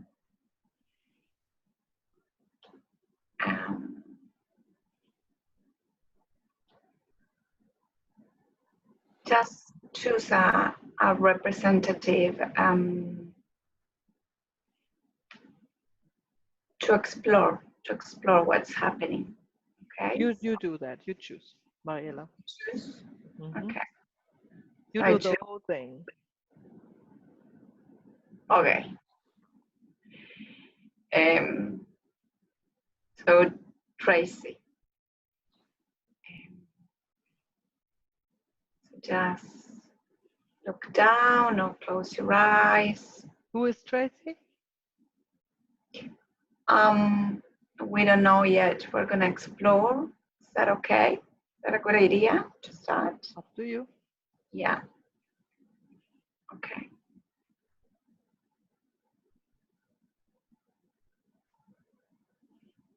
So when you're ready, you open your eyes.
Ale, I'm gonna ask you to be part of the field as well.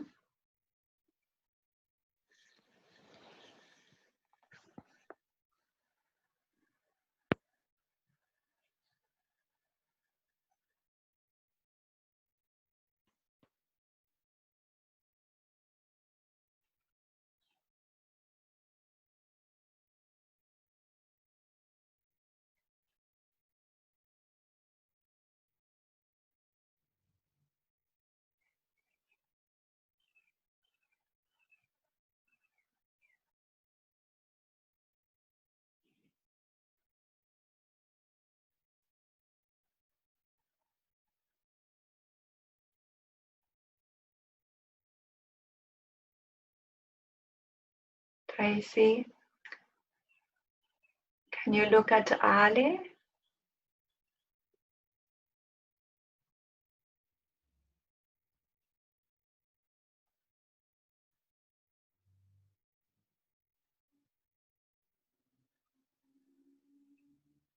And if you can, in silence, with your heart, with your mind, you send her your love.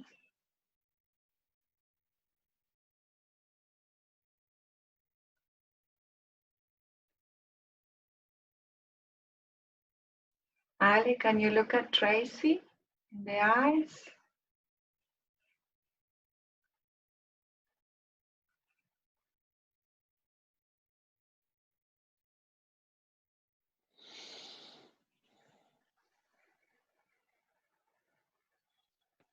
And with your love, you say thank you silently to her.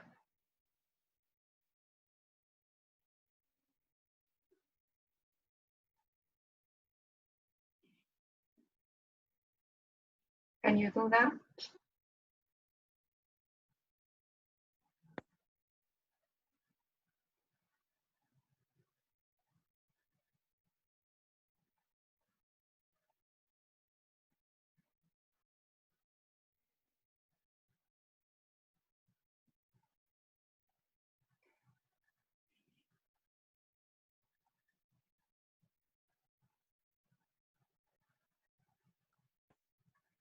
I saw a sight there, sighing.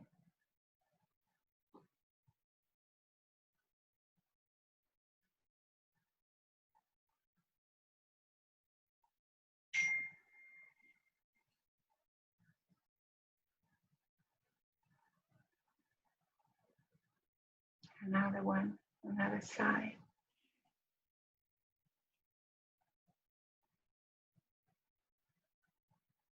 If you can give one little step towards her, and try again, see if you can say thank you now.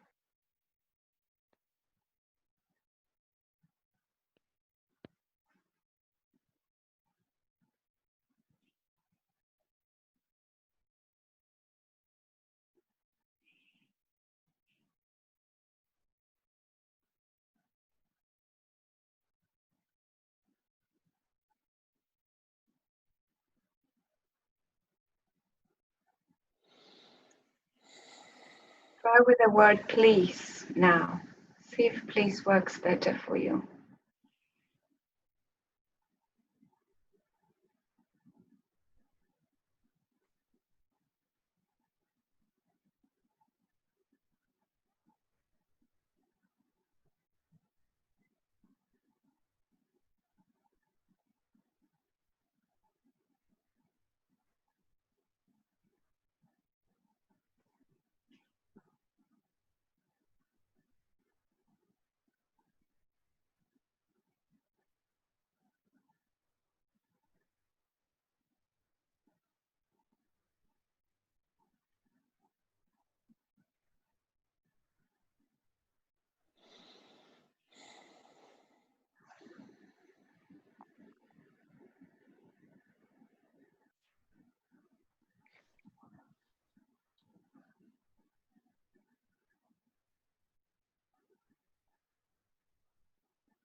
Um,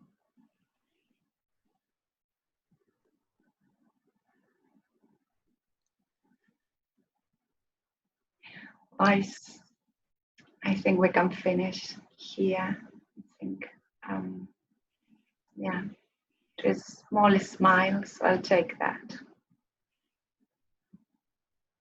Thank you. Okay, so go and ask Tracy and Olive. Tracy, how are you feeling?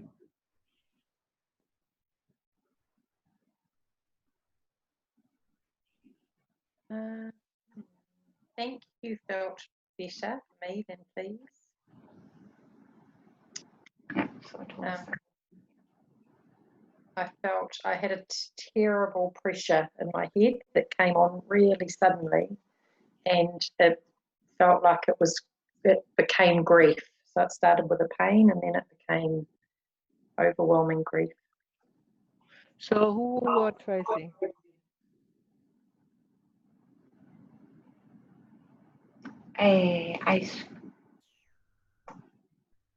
I think Tracy was Kate, but that's just, I'm not sure. I'm not sure who was who, but yeah, in my feeling, she was representing some aspect of Kate. That's how I. Kate, what do you think? I thought it was my ex-boyfriend. It was, yeah. It was. He was, I felt it was his inability to look and his grief. Yeah. Mm.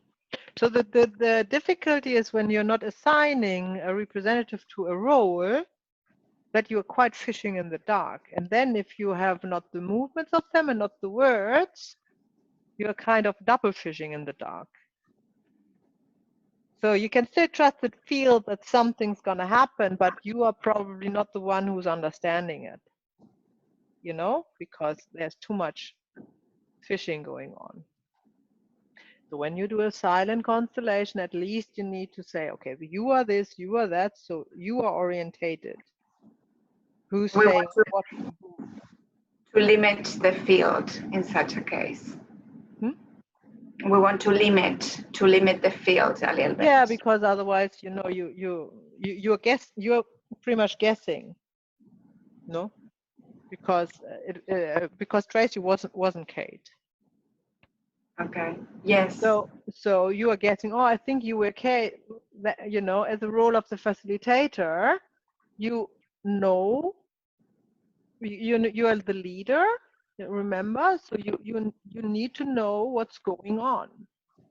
If you add a person, like you have a constellation, and you know who's representing the client and then you find that is missing, and we ask somebody to represent the person that is missing, and this is bringing in the balance, and this is bringing back the order, and we see that there's a relief in the client.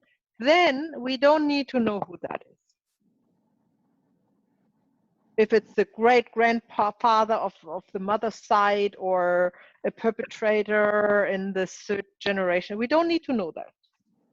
No, because the relief is coming through placing the missing person.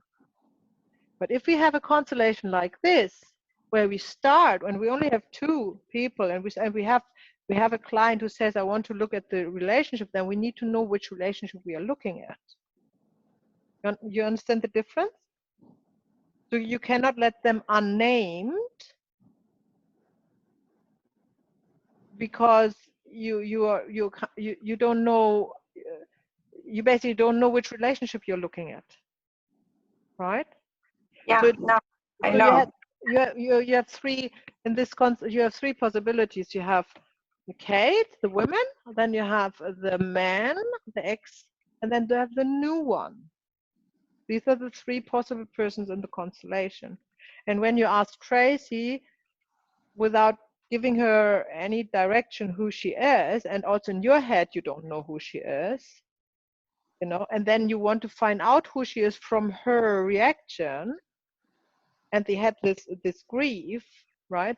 This obviously, I thought actually you were crying, Tracy. I couldn't see it, but to me it looked very desperate, right?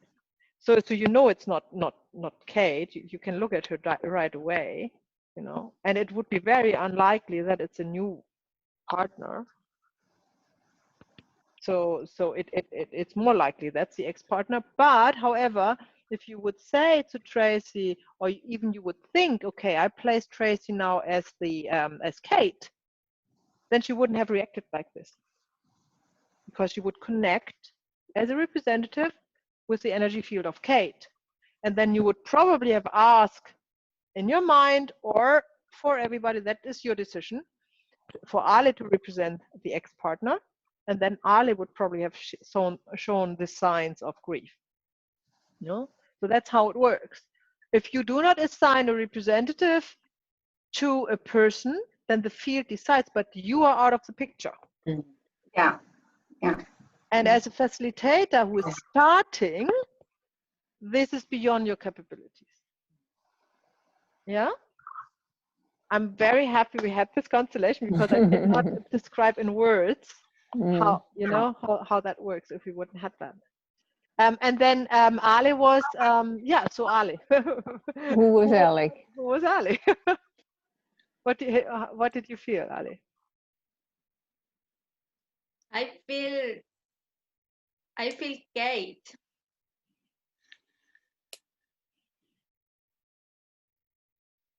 But it was super strange, because I can say thank you. It was hard, but I can do it. But I feel more comfortable with please. Much better.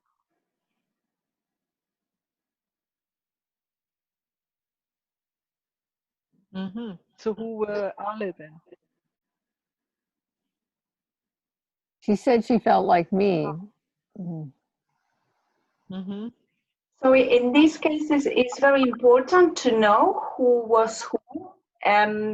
Perhaps what I was holding as an intention was to find relief in what was coming. And I saw Okay. relief after. That's a good point, Mariella. Now look. So upset, I saw relief. Yeah. Okay. So now here comes. Why would you want Tracy to show relief if she's not the client? I don't know. As I You're said, I looking don't only know. for relief in the client. You're not looking for relief in anybody else. The point of you as a facilitator of a family constellation, you have a client to work with. Yeah? And the client has an issue that is bothering the client. And the client or the representative of the client wants to have the relief. But if you don't know who's representing the client, because you did not know who you assigned Tracy to when you put her up, so you don't know that it was Kate and it wasn't Kate, and Tracy shows sign of relief, that is not ending your constellation. Okay. However, yeah. if you look at Kate, she's a client, and I saw that, and I'm sure you saw that too. If you were not, she showed actually signs of relief. I heard her sighing very deeply. Yeah. But that was way before you finished it. True. I wanted to see relief in the three of them. Usually that's how the constellation. That's not how it works. Yeah. Okay. That's not how it works. Then you sit there forever. You want to work with your client, and that's a really good example. Focus on your client. Okay. The client, if the client has the relief, that's when you at the peak of it. So wonderful! Thank you so much. That was amazing. Very, very, very. How can I say educating? Wonderful. Thank you, Mariella. Can I just say something which I don't know, just might be helpful? and the idea that I couldn't show too much relief was when Ali came. That was a relief because she was back. Yeah, She was exactly. there, but there was a feeling of like noise in my head. Like it was almost like I can kind of do this, but I'm not relieved by it. You know, so. So in a silent constellation, you're not necessarily going to be able to see that. No, this is Like I very kind of different. felt like I was just holding ground. I felt more relieved than when I was really distressed, but I kind of was just holding ground. I couldn't actually be emotive in any other way. Does that make sense? So it's like Totally. yeah, And the relief was actually in Kate, Yeah. not so much in you. You changed your energy, definitely, yeah. absolutely, but the relief was more in Kate. And when Alice said she's more comfortable with please, what does it say for Kate now? For Kate as your client, Mariela? That she wants to stay in the relationship. She's unfinished. Please, I was thinking that meant that I'm looking forward to a new relationship. No, saying it was your please. ex.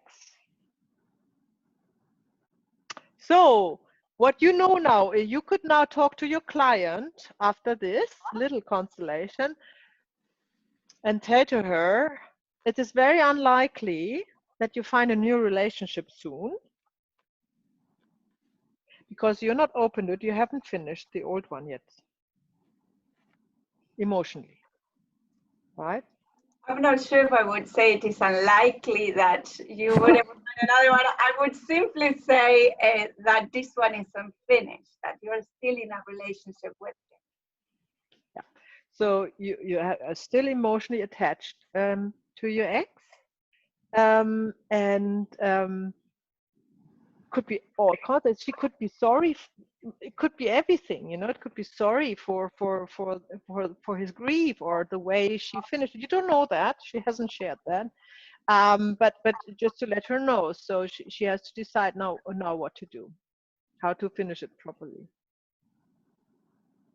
So just wanting to understand, it's because of the word, because she was able to say please She rather said than she's more thank you. comfortable with please. Oh, okay, yes, that's right. Right, Ale? Yes, And I then feel much better. then With you Right. please. that's As how. opposed to thank you, which would be the goodbye Thank you would wording. have made it clear that you have comfortably finished the relationship. Right. Emotional attachment. Yeah. Okay, thank you for explaining. It is a bit too blind, isn't it? Because there was no one, giving clear thank you, like very open and real hearted thank you. Or the please was like a shy kind of please in Ale. Perhaps she felt it, but it's not like she was rushing to her, right? So I didn't know who Ali was. I wouldn't work with the silent constellation. No, and you wouldn't, and you would not even do it online. I mean, we're talking about online Right, this is later. really hard. Of course not. And but it is lovely to experience it here, and you have firsthand experience, of the different things. We could try a multidimensional, but we need 20 or more people for that. That would be very interesting online. Okay, anybody else wants to give it a go while we are here? I'm happy to do a constellation. Constellate or facilitate? Constellate. Okay, so hang on. You have the Ale. You're gonna facilitate then. Okay. Okay. Yeah. Okay. It's all yours. Remember, we are still doing the silent one. So you are the only one talking, Ale. Okay. Well, Tracy, what do you want to see? So I'd like to see my son-in-law. Okay. He's a trap. yeah. He's a real challenge in my life that I'm working really hard to Okay. I will choose a representative to your son-in-law and one for yourself and see what happens. Okay.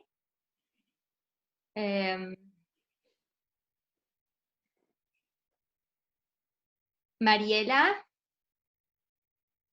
do you want to be the son-in-law? And Kate, would you like to represent Tracy? Okay. Okay.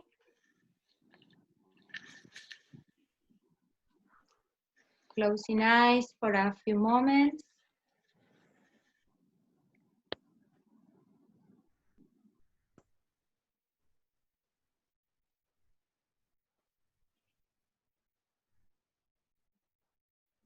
Take some deep breath, and when you're ready, open your eyes.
Mariela, can you see Kate?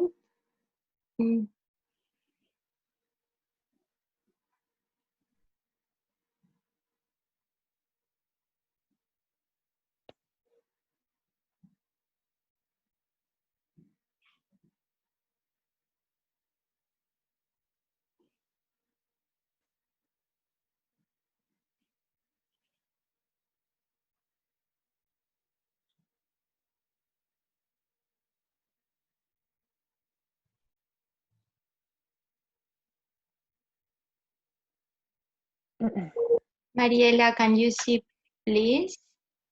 Okay.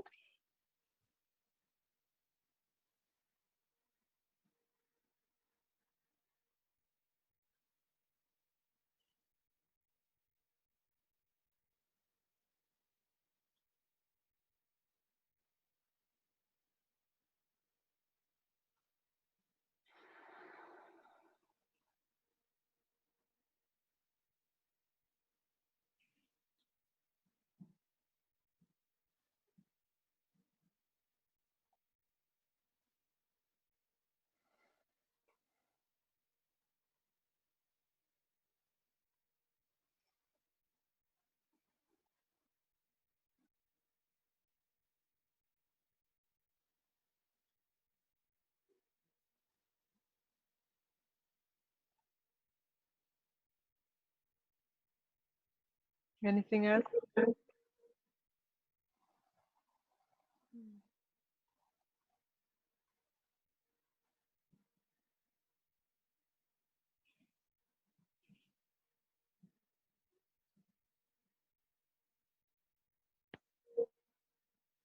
Do you know who's missing? Who's missing? Her daughter? Of course.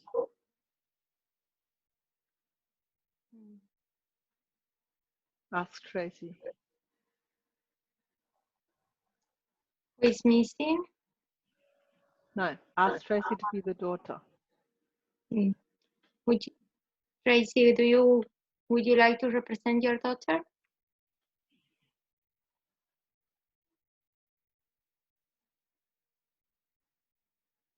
Closing eyes. Take your breath.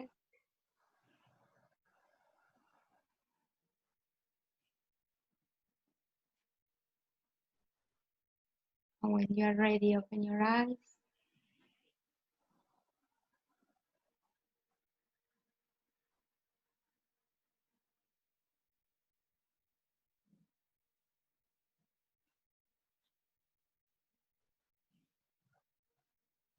Tracy, can you see Kate?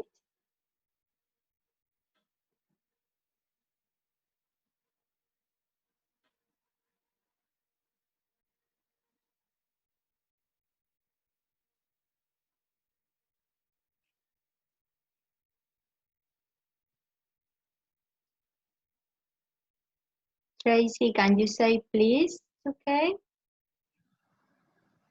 From the bottom of your heart.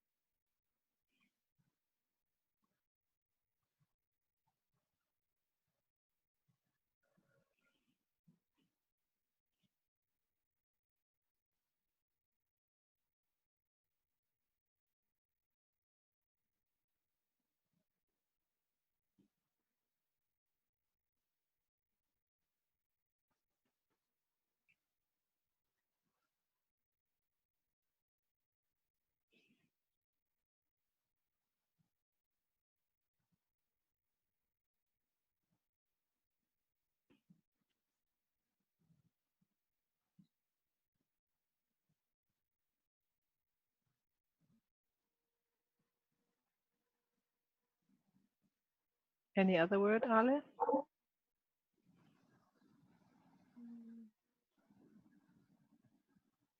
Thank you.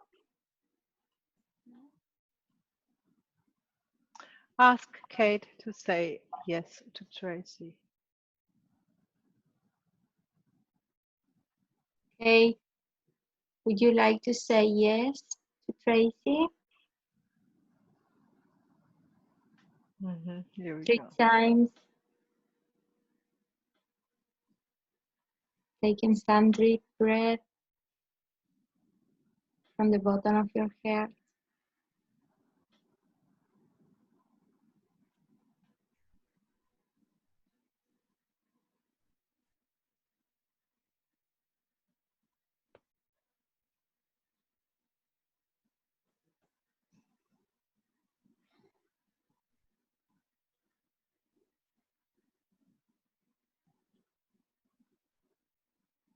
I think that's it.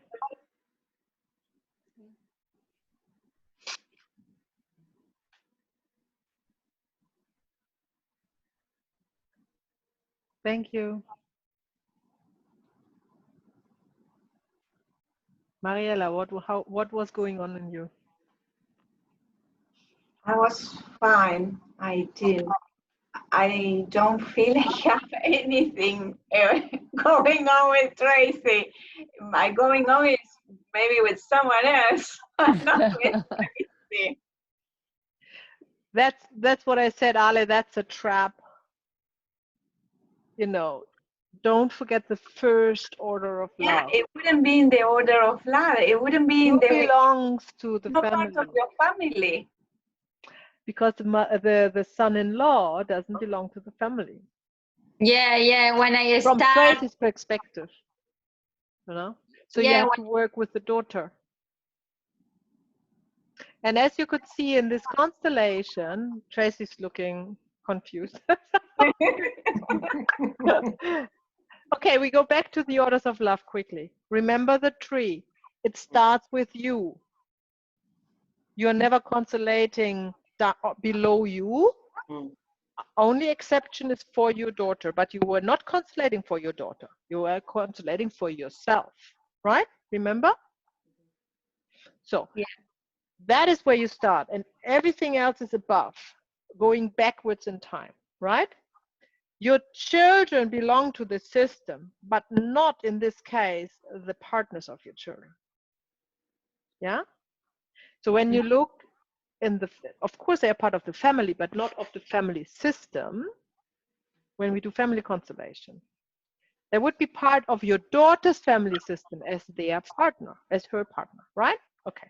So now when you say you want to look at the mother, at the son-in-law, I was thinking you are wanting to make a trap, a bait for Ali to fall in. Oh man, I know, but I wasn't. nobody. So as you could see, Mariella, she was not part of it. She couldn't say yes, please, or what anything, because she was not part of the family system. So the only connection between you and the son-in-law is the daughter. And that was the right word for Ali, remember, daughter to mother, please, and that worked well. Yeah, but in this case, the client was Kate. Tracy was in the other, swapped. So we had to look at Kate, where she gets relief from. And as you know, the parent can only say what to the daughter? Yes. Yes. There's only yes. And the minute she said yes, she was absolutely glowing. And that is in this constellation here what we do, as far as you can go. There is nothing coming after, because we don't have the people, the means, we cannot go anywhere further.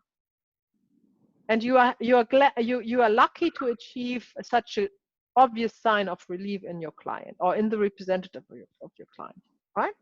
That's it. Done. Very good.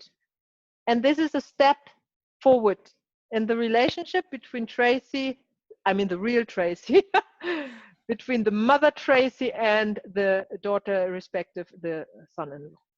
It's just one step. The one we can take here, Okay. Awesome. So we leave it here with our exercises, with our constellations, because I really want to go through the teaching content to finish everything up. We have 15 minutes of today. So let me share the screen again.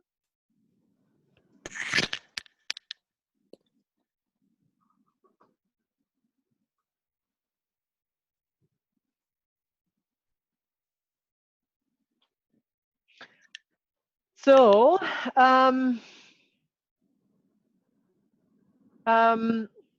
so now we talked before the break about how to structure the actual workshop, the day of the workshop, and now we are looking what we do after the workshop. So after the workshop, you what was the nice marketing word, Kate? You are cross-selling? No, you are Selling. Upselling. You're upselling whatever you have to offer to keep them interested and in the loop. So if you have a circle, then obviously that's the obvious thing to say, that you already have a meeting for the friends and family circle organized after the workshop, that you can either have flyers for or have a little piece of paper or a reminder or something to give to them so they can take it home and may come to the circle. Ask them for feedback, because you are building, you are building up your clientele, and you would need a referrals and references, and feedback is a good start with. Offer them a special gift for comebacks or referrals. So say to them, for the next workshop, not for the circles, for the next workshop you are planning, if they come back and they bring one with them, that they have 50% off their fee, for example. Or if they bring two, that they are free participating, or something like that. Give them an incentive to bring somebody else, because obviously you want to widen your participants, or your how can I say, the workshop, the size of the workshop, and bring more people in. And that only works really if the people who want to come back bring somebody. That's the best way to do it. You might want to think of creating a WhatsApp or a Facebook group with the participants, to have the actual group dynamic that you haven't had on the workshop. If they are up to it, that's no harm. I think that's nice if you want to do that. An important thing is, after the workshop, don't discuss with the participants a constellation. So that will happen to you, that maybe the one is waiting. You see the people who are potting around with their clothes and not, getting everything together, and everybody else says goodbye and they are still there. They probably want to talk to you. They're probably procrastinating their leave because they want to catch you and talk to you about their constellation. And I have to admit that is a very tricky situation to deal with, especially when you're starting. And the rule is you are not discussing the constellation with the client. That's the rule, right? Because you want the constellation to sit and to work and to let whatever needs to integrate without the mind thinking it over and taking things away, by narrowing it down again and make it a matter of the mind, right? However, there's a great desire of participants to know more about it, and you have to balance that a little bit. So to talk a little bit about the constellation, if there's a really urge to know more about it, is good, maybe in this specific situation, but not to engage in a discussion about the constellation. So if you have, like, for example, in this constellation, if you have an observation, if you had an observation that you have not shared in the constellation, then you might share it now. For example, in the constellation with Kate's ex-boyfriend, when this would have been an open workshop and everybody would sit down, you would not say anything to Kate. You would say thank you and ask the next one to come up. However, when Kate comes to you after the workshop, you could say to Kate, yeah, the representative gave the impression as if you are still emotionally involved with your ex-boyfriend. You could say that, and then you could say, so you might need to find a good finish with the ex-boyfriend before you engage in a new one, in a new relationship. That would be something you can share at the end. But if you have a constellation and the people start to ask about a person who hasn't been revealed, like this missing person, who could be anybody in the ancestors, and said, oh, I really wonder if this is the great grandmother of my father's side. I have heard a story about, blah, blah, blah, blah, blah. Then you say, we don't know and we don't need to know. It works. The field works. We have seen the relief. It is all in movement. We just trust it and don't think about it. Or if you have the case of you have an abortion or something like that, or a victim perpetrator situation in a constellation, and then the client comes to you and says, I really need to find out if my grandmother really had an abortion. Then you might say to him, look, this is not your place to go and find that out.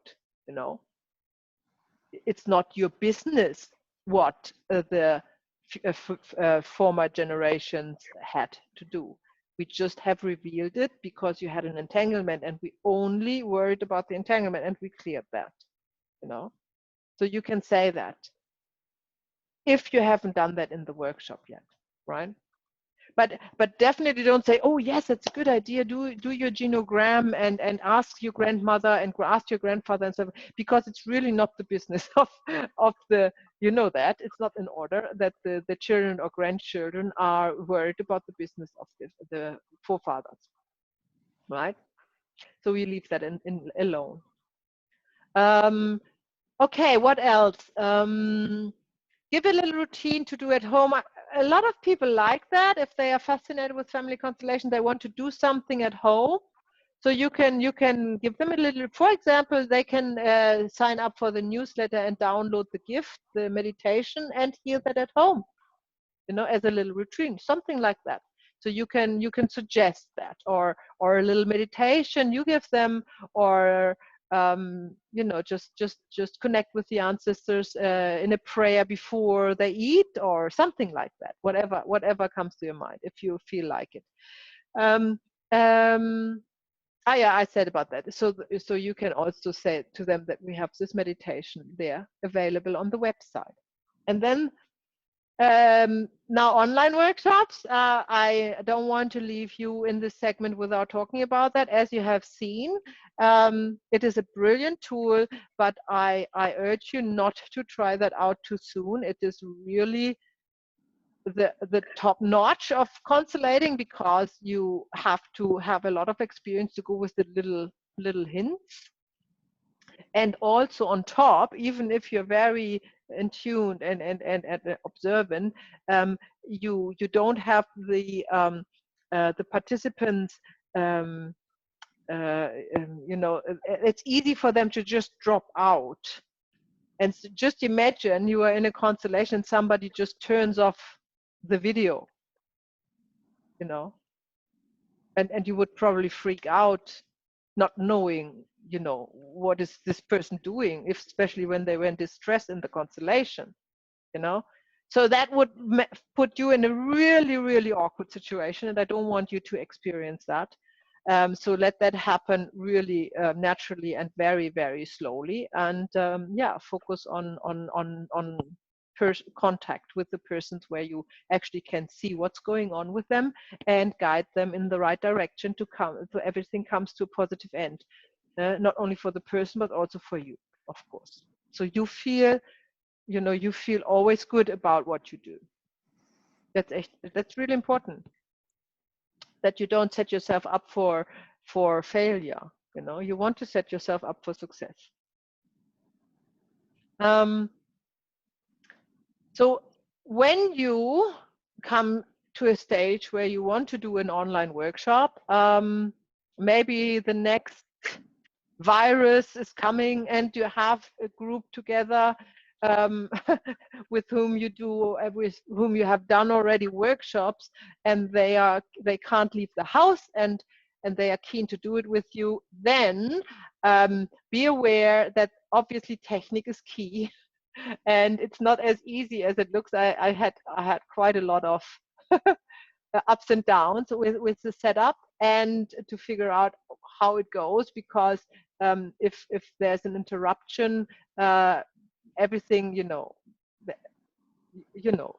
can't work. So you need to be really, really techy and good with that, and make sure that visuals, camera, mic, headphones, light, backdrop, and computer is all up to standard, and also that your internet connection is stable, and that you have an Ethernet, so you don't rely on Wi-Fi signals.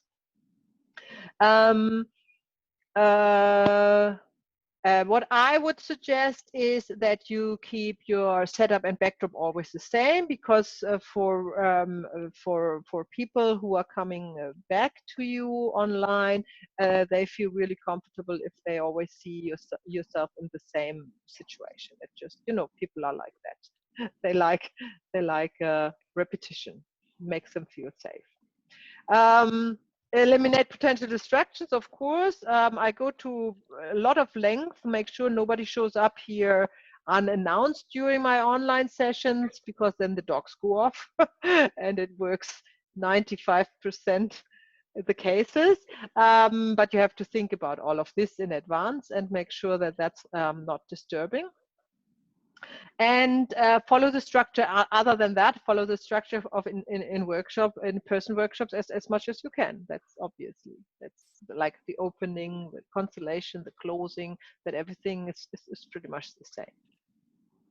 And then we have the one-on-one sessions. Now, the one-on-one sessions are the best way to start using family constellation in a professional way. That is for sure. Why is that? Because you are only concerned with your client and not with the whole group.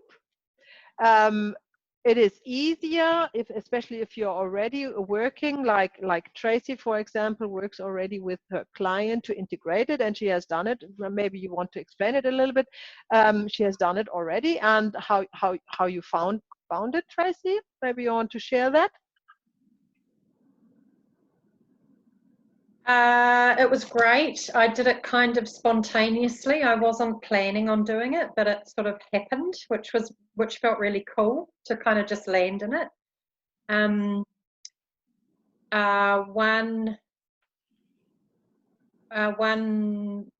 woman worked with her mother and her father, could see her mother and her father. What did you use as representatives? I just got them to close their eyes. Oh, yeah, okay.